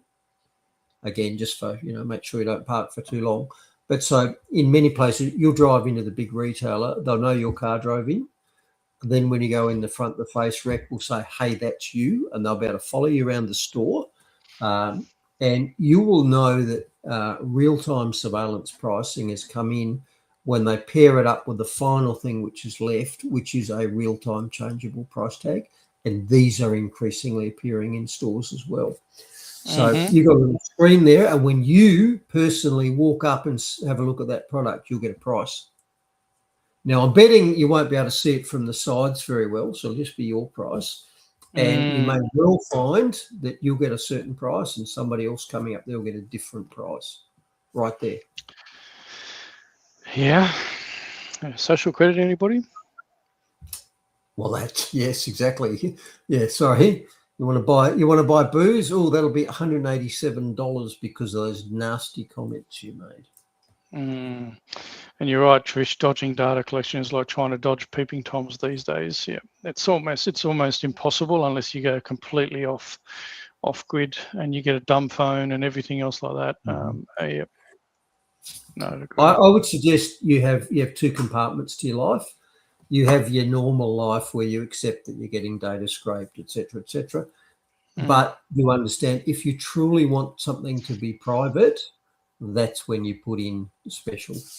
When they bring out the CBDC where they can track my money everywhere I go, for most things they'll do that. I get it. But I will also have a different way of purchasing stuff that doesn't use that system. Cash will be gone, but it might be gold and silver, whatever. So if just understand that to keep the bits of your life private you want to take special effort. Yeah, 100%. Yep, absolutely. Yep. Well, my social media, I don't share anything in regards to my family and stuff. I know family accounts do, other members of my family do. It's all about the stuff that I'm doing here, the podcasts and all that work, but my family doesn't get mentioned as well. So, I mean, look, there is evidence online from COVID of what I pushed back on in regards to the Department of Child Protection and others in regards to my writings and everything. If it's on my website, obviously, but names are withheld and all that. But there's enough information out there currently about me. I understand that, but as much as possible, I just don't mention anything to do with family. And I understand that even if you don't, then people you interact with, Facebook can scrape their media and know that you were in their photo at a family gathering. You don't even have to have a Facebook account. I don't. Yeah. But Facebook will have a profile on you that they've scraped off other people that you've bumped into. Yeah, exactly. And it takes a lot of work to try and get your data off there. I know that there's some VPNs that offer a service for a fee that help you scrape off your data off the internet from certain platforms and stuff like that, but it's heavily involved. There's so much to, it takes quite a bit of time and effort to do that. So I'm 55, I've been on the internet for a long time now under different iterations and stuff like that. And there'd be so much information out there that it's just almost going to be impossible for me to scrape stuff off there.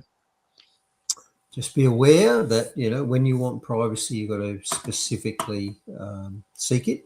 Otherwise, assume everything you do is out in the open. Yeah, 100%, mate. Absolutely. And the government taught us this. In the military, we used to get regular, I think it was annual security training. And one of their key planks of military security is what they call the need to know principle. Whether you tell somebody something else doesn't depend on whether you like them. It depends on whether they need to know. So when I go into Bunnings and they say, have you got a loyalty card? I say, no. Can we get your phone number? No, you can't.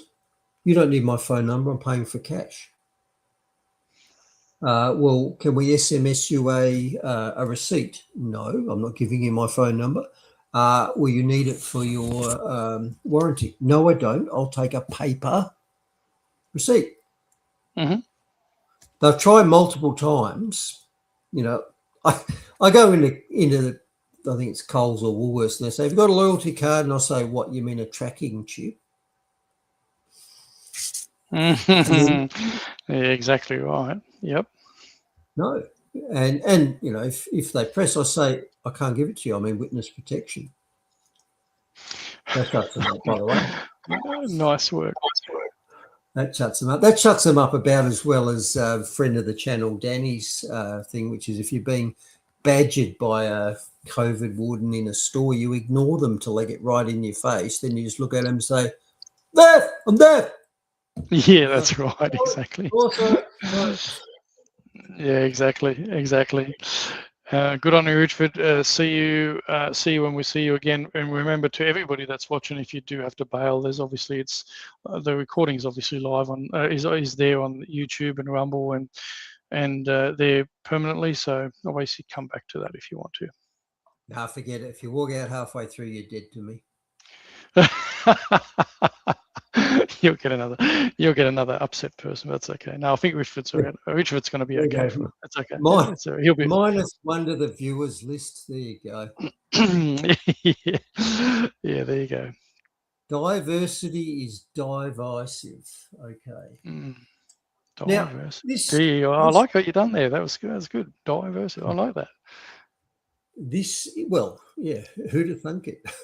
The clue is in the name. As Diversive. Yeah, that's right. Divisive. That's exactly DEI-visive. That's it. Yeah. Okay.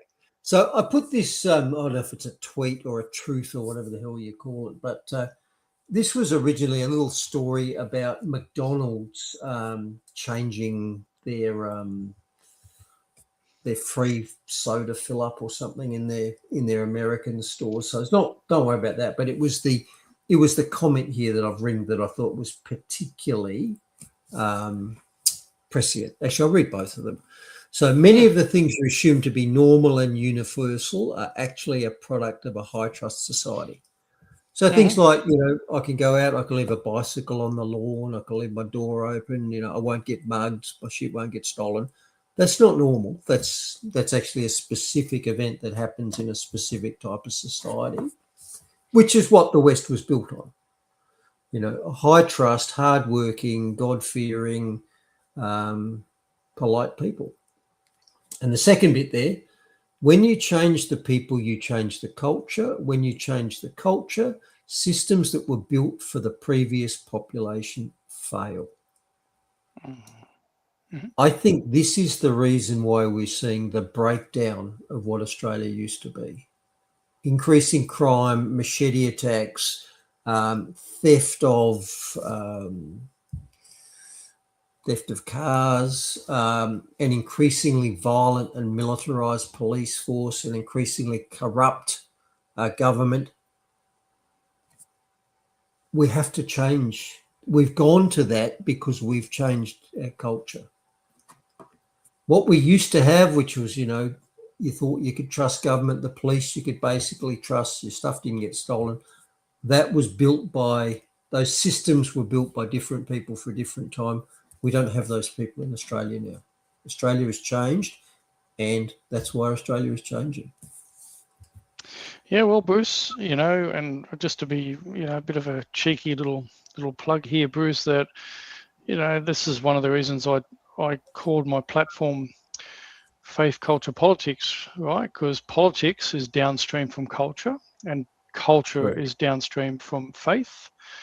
And in this regard, I'm talking about the Christian faith, which also founded this nation. Now, regardless of where anybody sits, whether you're an atheist, agnostic, whatever, many academics, many atheist academics, many agnostics, also recognize the value that Christianity has benefited the nation and the world over the eons. And we have strayed so far from our God and our Christian roots, and we wonder why we are where we are. And, you know, I don't often make a big deal about, my faith on our podcast because it's different. I have different platforms for that, but that is the reason why I named it that, is because we need to get back to faith, which will obviously affect the culture and which also should affect politics in this nation. And we've gone so far away from our God and our Saviour Jesus Christ that we need a big change. But anyway, that's just me. Not everybody has to agree with that, but I do note that a lot of academics do recognise, even atheist and agnostic academics recognise, that the Christian faith has benefited humanity immensely. And the changes were done deliberately. Immigration is a government program. Bring in Chesterton's fence again. We deliberately changed what we had that was working without ever asking why things were the way they were. They just changed everything, and guess what? It's all broken. Yep.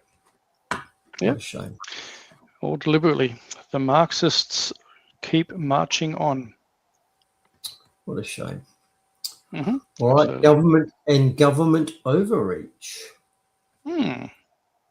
So here's a little coverage of the One Nation event in the by-election, Farrer by-election.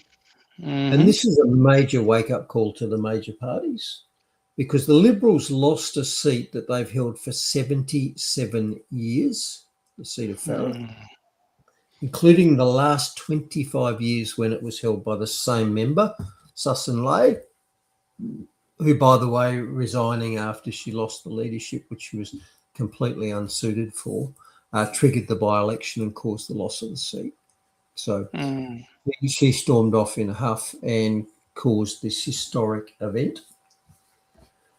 And so One Nation took it. So their first lower house seat, they've come from nowhere. And so this shows that the true Conservative Party in Australia now is One Nation. It's not the Liberals. And the Liberals, indeed, just reinforcing my belief that they're dead and cannot learn. Here's what Angus Taylor, their new leader, who came in to sort of, right the ship and head chart back into Conservative waters. Here's his message after the loss of a seat that they'd held for 77 years. He came out and said, "We're back. This just shows that we're back." What? What the heck? What is he thinking? Labor didn't even run a candidate and you still could not win. You still got thrashed without the normal other cheek of the Uniparty, Labor, even bothering to run a candidate. You got thrashed. You are not back. You are dead. And good riddance. Good riddance. After COVID, like I said, Liberal Party dead to me. Oh, 100%. Yes. And so out of touch, obviously. It's clearly out of touch. All right. So, so out of touch. Oh, he's a good fella. And good old former, I think he was a Nationals MP, wasn't he? George, he's good value, mate. Very strong Christian man too. Does a lot of good stuff. We've get through Citizen Go. Yep. And I do look at his blog from time to time. So I think he put it very succinctly why the Liberals were dead and why One Nation won this seat. He said, millions of voters increasingly view the major parties as interchangeable managers of national decline. Could not put it better myself.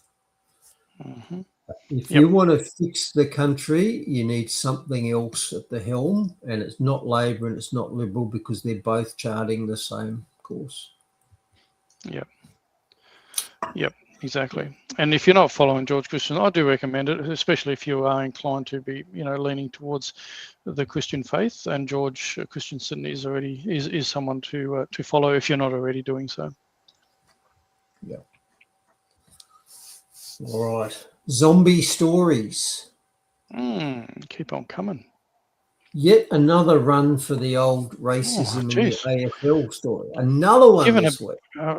Plug for SA a bit this week, Bruce. You've mentioned our local rag here a bit and that. Thinking about moving back to SA, Bruce, are you, or what? Well, I do pop over at times.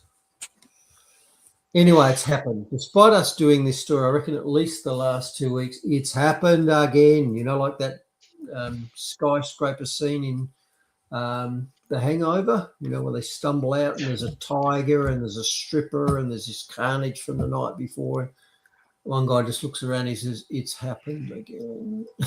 Great movie. Haven't watched it. So here we are in Wollonga. Wollonga Football Club has suspended a player after a racist social media post, apparently. And given how often this is happening at the moment, I thought I'm just going to work out exactly what all these words mean and make sure that I really understand what's going on. So first off, what is racism? What does it mean? So here's what the Merriam-Webster dictionary says. Racism is a belief that race is a fundamental determinant of human traits and that racial differences produce an inherent superiority of a particular race. So that's Merriam-Webster's definition. What do you think of that definition? Oh, yeah. Alrighty, You've been very polite, Mark. Merriam-Webster's definition is garbage. And here's the reason. Because race is a fundamental determinant of human traits.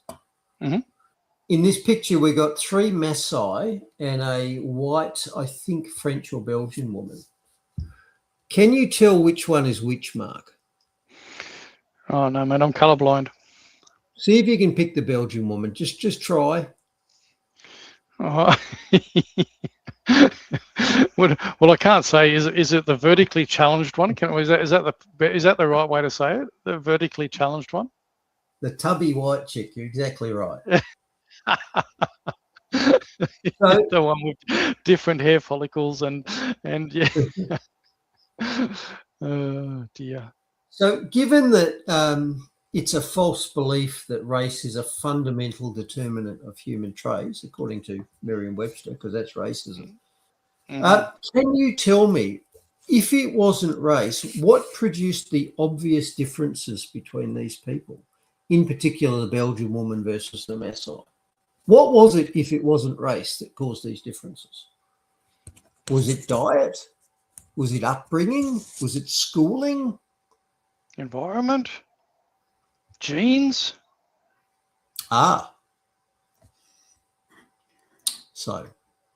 So yeah, Merriam-Webster basically says that racism is the false belief that human traits and characteristics are caused by race. Bollocks, they obviously are. Yeah, of course. All I've right. got to take on notice, Bruce. What about the what is your name? Professor Skerritt, yes. Professor Skerritt. Yep, we're going to take that one on notice. What is a woman? Good on you, Alex Antic, for continuing to push through, and he still continues to do so in a party that I wish he would defect from. Yep. So, given that Merriam-Webster says it is racist to regard race as a determinant of human traits, bollocks, clearly it is. And the other thing they said is that racial differences produce an inherent superiority of a particular race. So it's also racist to say that certain races are superior because of their race. Well, that's bollocks too. Clearly, it's bollocks. And this picture illustrates it perfectly. So that is the 2012 100-metre men's race in London. 1, 2, 3, 4, 5, 6, 7, 8. There are 8 runners. This is the premier men's short distance sprint race in the world. It's the Olympic Games final. I look across the 8 runners there. I don't see any Eskimos. I don't see any Caucasians. What I do see is 8 black men running. They're the top 8 men in the world to do this, and they're all carrying genes from Central Africa. True. So black men from Central Africa have powerful bodies, lots of fast twitch fibres, and they're the world championship runners. And this is repeated in almost every Olympic Games you ever see. Mm-hmm. You might have one white guy in there who'll run last, by the way, and the others will all look like this. And it doesn't matter whether they're labelled Holland or Trinidad or USA or England. That's just the T-shirt. What's running is a set of powerful sprinting genes from Africa, Central Africa. In other words, that race. Nailed it. So again, it is not racist to say that race determines body form, and it is not racist to say that certain races have advantages because of their race. Clearly they do. Now, other races have advantages in other areas, but this is just one example. It's not racist to notice that African genes run well. It's not racist to know that Chinese genes play badminton or basket or table tennis well. Just a fact. Their bodies are better at it, and those bodies were created by the race. That's what they're at. So anyway, Merriam-Webster's definition of race is bollocks, so I can't use it. Now, fortunately, they did come up with a second definition, which we might be able to use. So this is Merriam-Webster's second definition of racism. Discrimination, prejudice, or violence against people because of their race. And we can agree on that. I don't think that's right. Yep. If you're a better runner because of your race, I'm not discriminating because of your race. I'm discriminating because you're a better runner. And that's fair enough. Yeah, 100%. Okay. All right. Now back to our footy stories, back to our racist football story. So the Wollonga Football Club is immediately launched into apologise mode, same as was it a St Kilda coach last week? Suspended the player, blah, blah, blah. And they've stated, we stand firmly against racism and any form of disrespect towards culture, community or individuals, blah, blah, blah. So any form of disrespect relating to culture is not allowed. Okay, so what does respect mean? Because you're not allowed to disrespect people because that's racist. Any form of. Okay, so what's respect? Respect is obviously something you earn because the definition of respect is to consider worthy of high regard. But you don't get respect just because I'm not allowed to not respect you. You get respect because I consider you worthy of it. It's earned, isn't it? It's an earned high regard based on what you did. You don't automatically get it because of I'm not allowed to criticise your race. So here's the problem with Wollonga. Wollonga's saying that they have to respect people irrespective of culture, and culture and race are related. So translation, you can't criticise Aboriginal culture because it's Aboriginal. Not allowed to, because that would be racist. So in other words, the Wollonga Football Club's policy is racist. I can't criticise a certain culture because of the race of that culture. Well, that's racist, Wollonga. Wow, it's all just getting too heavy. So I wonder if the board of Wollonga is going to resign along with that player that they banned, now that I've pointed it out. Yeah, I doubt it. Yeah, well, it was a rhetorical question, wasn't it?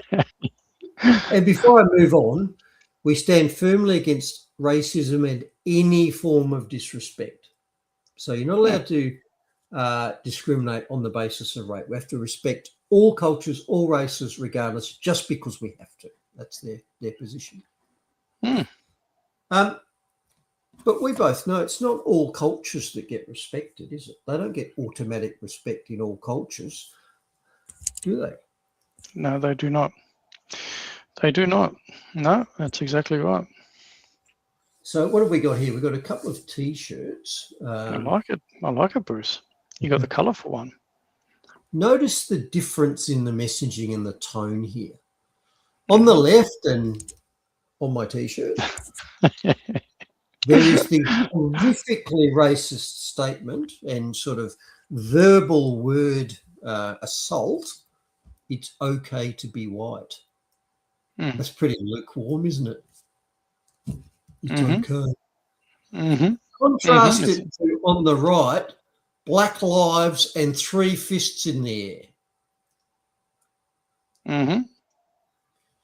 So of those two, if you're going to look at a word crime or a word assault, it's clearly the T-shirt on the right, Black Lives Matter. And it's outlined by the 3 fists. Whereas the lukewarm expression, it's okay to be white, is of course the one that's going to get attacked, because it's okay to say Black Lives Matter, which is an intrinsically racist statement, but it's not okay to say it's okay to be white. Yeah, I wouldn't have a shirt big enough, Bruce, because it's like it's okay to be a white, middle-aged Christian guy, Christian bigot, and male, of course. It's okay to be a white, middle-aged male Christian bigot. Yeah, that's right. Now, incidentally, I went to the Googles just to look up what these 2 slogans actually mean. Okay. It's okay to be white is a racist statement, apparently, because what the Google said is, while framed as a trolling campaign, the slogan was quickly adopted by white supremacists and neo-Nazi groups, blah, blah, blah, often linking it to white genocide conspiracy theories. Wow. So the very lukewarm suggestion that it's okay to be white is racist and white supremacist. Let's turn it around a bit. What if we put it's okay to be black? Would we be able to put that there? In fact, we get attacked because you'd have to have a better word than okay. You'd have to have superb or something there, wouldn't you? Superior, maybe. Now, the Black Lives Matter T-shirt, BLM, what does it say about that? BLM is a decentralised political and social movement that aims to highlight racism, discrimination and racial inequality experienced by black people and to promote anti-racism. Celebrating blacks with 3 fists up is a expression of anti-racism, and saying the much gentler phrase, it's okay to be white, is white genocide, white supremacy and neo-Nazis. Did you know that? Yeah, clearly. And I hear from memory, wasn't it the founders of Black Lives Matter did pretty well in real estate, and lots of money that went there, and fundraising went, was dispersed quite well individually for those people. But anyway, and yeah. Were you not listening earlier? You're not allowed to disrespect any culture. It was a cultural thing. Yeah, of course. Yep. Now, have you ever wondered why white men are the targets here? Despite the fact that in history, white men have built more, invented more, and paid more than pretty much any other group in society. That's an easy to establish fact. Well, philosopher Stefan Molyneux explained this. So the tweet at the top: of course, white males are demonized in a welfare state. White males pay most of the taxes, and you cannot humanize a group you are cruelly exploiting. Wow. So he says, we demonize white men because by dehumanizing them makes it easier to steal their shit. Well, yeah. The same thing's done in warfare, by the way. The opposing force, the op4, you don't get told that your opponent is just, a decent guy playing on the other side. You get told that he's a baby killer, a nun rapist, etc., etc. They get dehumanized. And the pictures, the imaging, got buck teeth and ogres and all that. Same. To get over the natural human reluctance to kill another person, you have to dehumanize them. In this case, to get over the natural reluctance to steal somebody else's shit, you have to dehumanize them. White guys are the problem. They've only got the stuff because they stole it. They don't deserve it, etc., etc. Yep. And Yep. just to flesh it out, reading the Blue Box, Stefan Molyneux, an Irish-Canadian podcaster and far-right nationalist. See, they've got to demonise him, you see. Described as a white supremacist, has frequently argued that white men are demonised in Western society to facilitate a shakedown of resources. He often claims that white guilt is used as a tool to drain resources from white male taxpayers, and that white individuals are not allowed to have pride in their history or in-group preferences. Yes. Okay. He's the man, by the way, who coined the phrase languicides. So parasites who extract resources with language, you're a horrible person. They get resources by insulting you, demonising. They suck resources out of you with language. They're languicides. Now, Molyneux also used the word in-group preference there, and he uses that a lot, and he prefers that term to racism. So here's a definition of what in-group preference is. It is a cognitive bias where people give preferential treatment, trust, and positive evaluation to members of their own group over those in outside groups. It stems from a natural human desire, and I'll leave it there. So where people preferentially favour people who are like them, people who are close to them, is a normal thing it's a normal part of human nature. And of course it is, because the people closest to you, the people that you live nearby, the people that look like you, the people that are in your family, they're most likely to also share your beliefs, particularly cultural, which is very important. And even more important, they're most likely to share your genes.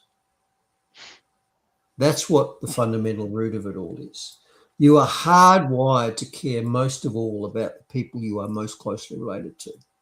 So your family gets first rank, maybe your extended family gets second rank. Your kids are more important than your cousins, for example. Then your neighbours get the next shell of importance, then maybe your town, then maybe your state, then maybe your country, then maybe people outside your country.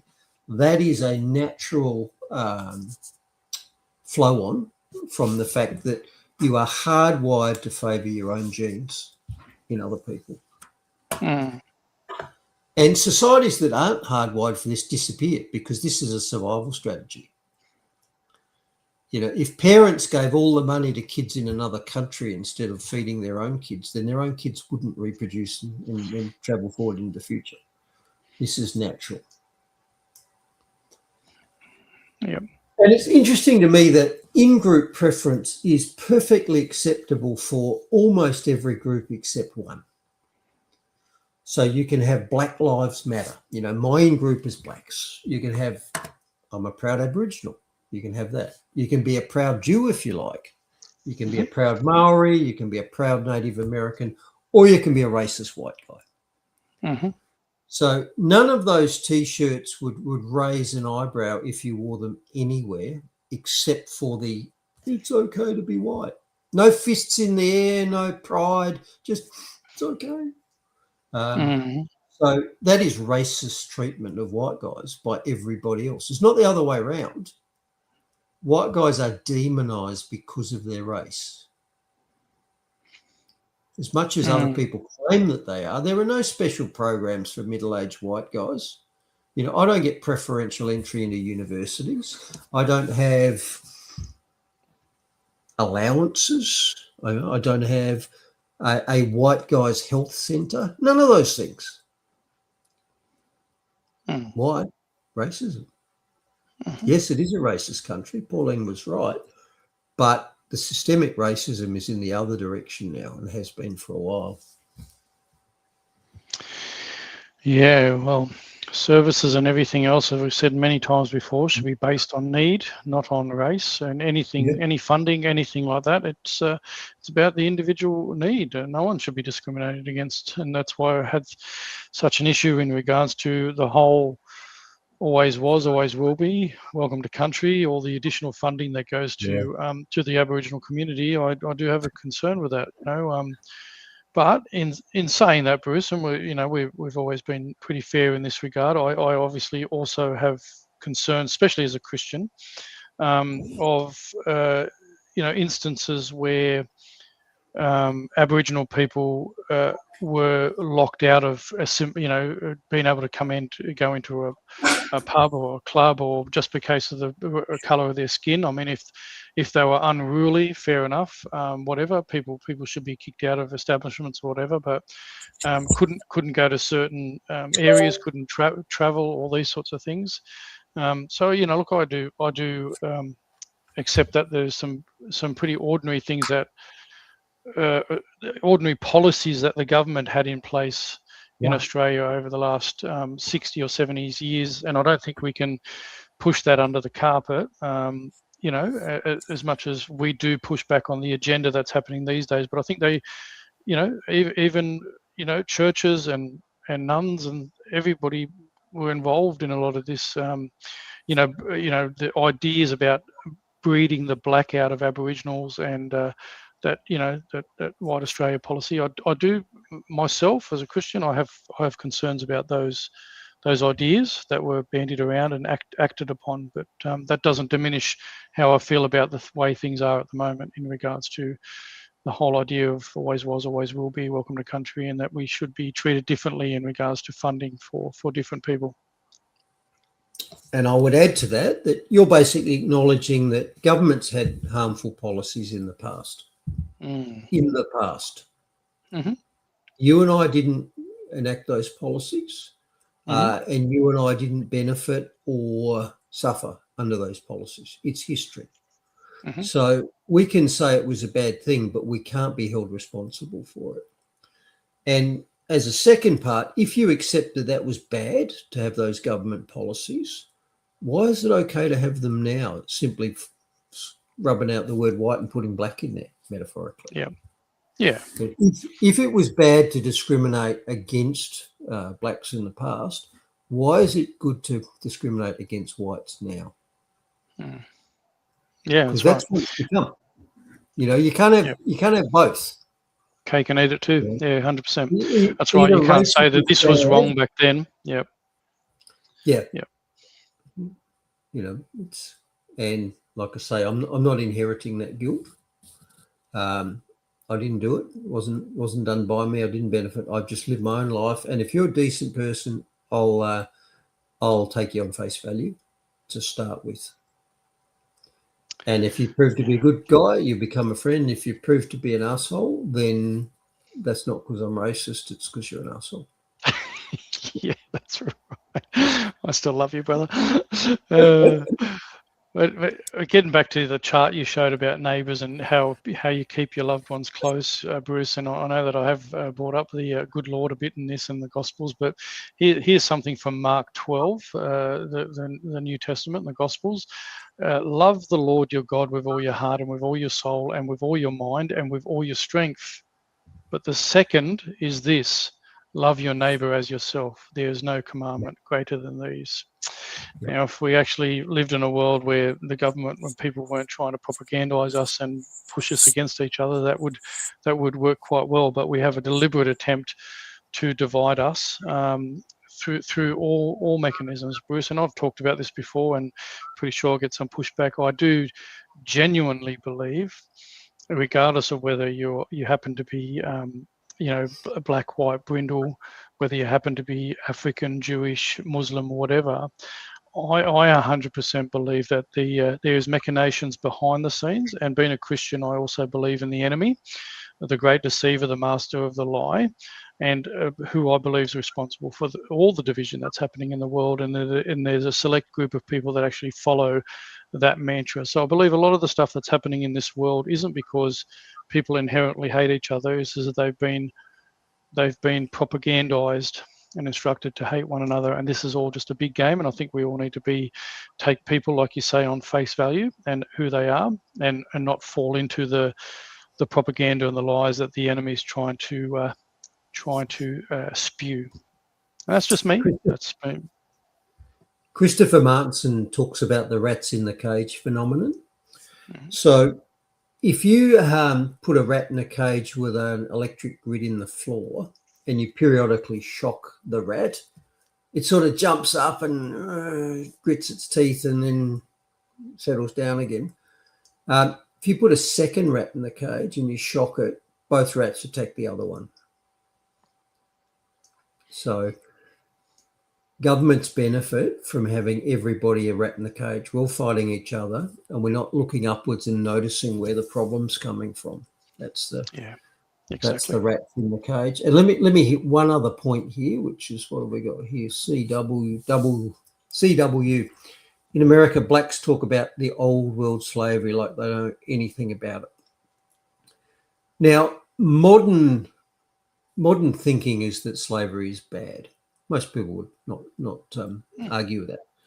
Yeah. And that's based on the you own your body principle. If you own your body, you own the labour of your body, so nobody can force you to work and give your labour away. It's theft of your labour. That's why slavery is bad. Interesting economic fact, going back, say, 200 years, what was called the marginal productivity of a slave was about 20%. And what that meant is that each slave that you had, whatever they produced, 80% of it went back into feeding them, housing them and clothing them. And your profit, if you like, per slave was 20%. So leaving aside the fact that you're depriving their liberty and maybe beating them, whatever, you're actually only stealing 20% of their stuff, of their productivity based on those economics. Compare that to the figure we've mentioned recently. The government steals 56% of your stuff year in, year out. In that respect, slaves were better off than we are. Yeah, it's funny about that when you put it like that. Interesting note on that too, Bruce. Christian, is that many Christian scholars use the Bible as a means to support slavery, but then obviously the abolitionists use the Bible to say that slavery should be abolished. So very interesting in the Old Testament, and then obviously the New Testament. It was very heavily relied on in regards to abolitionists such as Wilberforce and the Quakers to abolish slavery. So, yeah. And I haven't made much progress lately because I've been on another project, which I'll hopefully roll out next week. So just a little heads up. So I took a detour out of that, and I've gone down, myths busted, dogma questioned.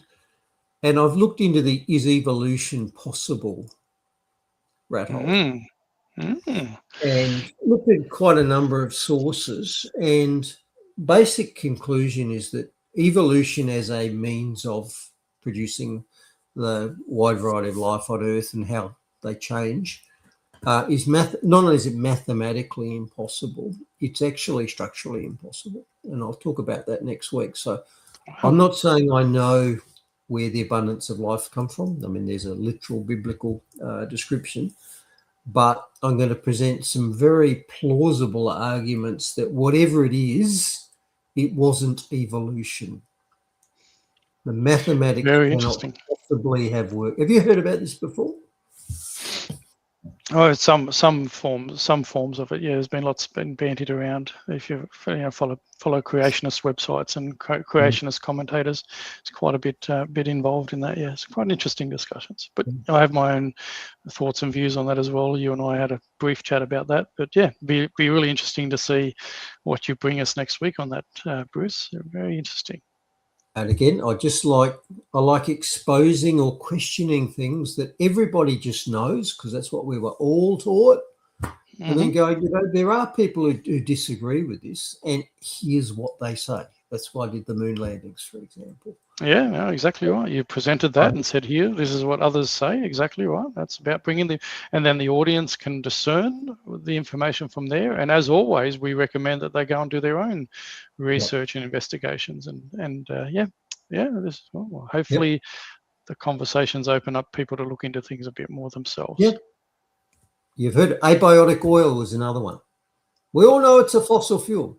Not everybody believes that. Did you know that? Yeah, did you know? Exactly right. Now, did you have anything else on there? Do we bring your slides back up? No, I'm done, brother. Oh, that was you. Oh, okay. Look at you. There it is. There's the final. There's the final slide. And you know what? We ended up puffing it out a little bit. We got 2.5 hours. So, you know, geez, I don't know how we cracked that on, but it flowed pretty quickly. Here we are. Here we are, Bruce. Seems to be pretty regular, doesn't it? No, I thought the show was a bit thin up until a couple of days ago, and I thought it might be a bit of a shorter one, but just seems to be plenty to talk about every week. Never thin when you know, when I'm concerned, mate. I always kind of have my 2 cents worth in, and it's good to see the comments coming in. And this is one of the reasons I like to chuck the comments up there, mate. You know, because it allows us to talk into it a bit more. And as I said, going across 4 platforms, other people get to see other people's comments, and I think sometimes they can learn off other people's comments as well. And I guess that's why I do like to flash them up. Sometimes the chat gets so busy that it is a little bit hard to catch up, to stay on top of it, and have to flash them up a little bit quicker. But Bruce, before we do kick on, because I didn't do my beginning part, but I thought I'll just cover a couple of stories just quickly that I shared on my X account as well. But Sarah Game, who's MLC here in South Australia, has shared a post from a friend of mine that I've interviewed, Angela Rojas. Now, Angela has been on a 3-year campaign to get explicit books marked as a certain age limit in our public libraries. We're talking about some of the gender kind of books and stuff like that. So she's had a bit of a win where the South Australian the board of reviewers are looking at it to make some changes in regards to that. So good on you. Just a shout out to Angela Rojas here in South Australia, and I recommend people checking her out and seeing what she's done. Jump on my Rumble and my YouTube, and you'll see an interview with myself and Angela in regards to what she's done behind the scenes. And this is, I like to shout her out, Bruce, because she's one of these people that have just quietly just gone about trying to bring about some change about the content that our kids have been exposed to in libraries from some of these books. So good on her. She's a single mum, trying to do the best she can and trying to protect kids in general. So kind of wanted to give her a bit of a shout out in regards to that. The other one is Sal Grover, obviously, Tickle versus Giggle. The appeal is on Friday, the 15th of May. So obviously this is Sal Grover, who had the Giggle app, and obviously this biological male obviously wanted to took her to court, suing her because he wasn't allowed to be on it. So that's all coming to a head. So follow that Kickle v Tickle appeal decision on Friday the 15th of 15th. So yeah, keep an eye on that as well. Doing some great work. That was just me sharing that.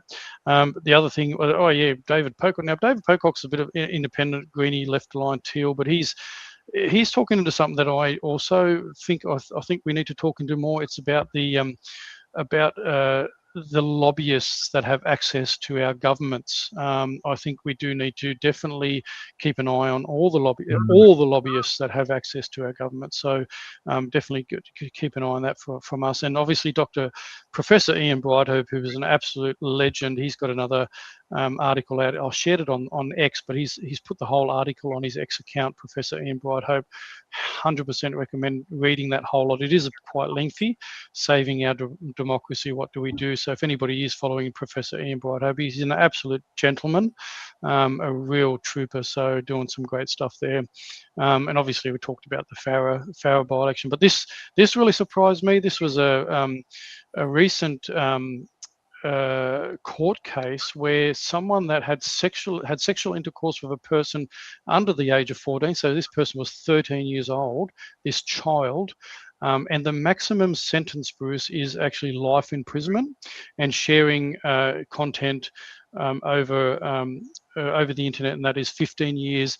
This person that raped this pedophile raped this 13-year-old got 4 years with parole. 6 years is a main sentence. So this is Codio Benjamin Saint. This is in South Australia. So this is before Her Honour Judge Davison, and they always carry on saying, "Oh, we made allowances for this. We made allowances for this." Now this person has wrecked a 13-year-old girl's life, and he's getting and the maximum sentence would have been life, and he's got he could be out in 4 years. So I think that just needs to be shared, because this is is absolutely atrocious. The laws that how the courts are minimising sentences for people, and I won't go into the sort of the background of this person. You can do your own research, but yes, was a refugee. But anyway, you can go in that. And then obviously I talked about this one with Katie Galea. The earlier kids are in childcare, the better. Minister declares, of course she is, because they want to indoctrinate them a lot earlier in the life, and make them susceptible to the government. And the government is the God, spelt small God. So the earlier they get our kids. How about this, Bruce? How about we just get mums and dads able to be able to sustain for one of them to stay home, look after their own kids, instead of the state looking after the kids and indoctrinating them earlier. So, but anyway, there you go. So that's it. Oh, and this one here, I just said the Victoria, like the state that you're in, Bruce, is this Victorian opposition leader, Jess Wilson, says Australia's hate speech laws and protections for minorities are not strong enough, Bruce. We don't have strong enough laws when it comes to hate speech. We don't have strong enough protections for minorities. I mean, that's something that you'd talk into quite a bit, don't you, Bruce? That's your own state there, so good luck in your elections coming up. But anyway, the Liberal Party is, as we said, the Liberal Party is non-existent anymore. They're useless. I just can't believe, Victoria's gone down the pot, but the whole country, if anybody's still voting Liberal by 2028, I'd be very much surprised. But anyway, good luck. When is your state election? I think it's is it next year? To be honest, I do not know.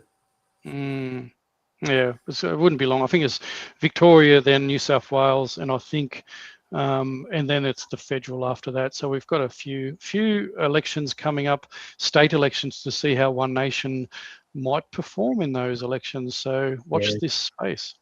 Watch this space. There you go. That's a bit of a good roundup on me, on what I shared on my X account. Anyway, God bless you all. Thanks, Bruce, again for bringing everything, and thanks to the audience for your ongoing comments and commitment to joining us for over two and a half hours. So November apparently, Bruce, you're going to the polls in November. Gail was saying, yeah. Righto. So there you go. Yeah, well, it'll be interesting. So good luck with that, brother. Come on down, Pauline. Yeah, come say good day to Uncle Bruce. All right, legends. Have a great week, everybody, and see you next week to do it all again. To fight again for that already burned, it was driven towards the flames. All the signs are there for all to see, the signs we've lost our way. When we jail our heroes and applaud our villains and turn our hearts away, like a silent choir, too scared to sing the anthem of a braver day, a song our children may never hear, the ballad of Dr Bruce Paix. A song our children may never hear, the ballad of Dr Bruce Paix.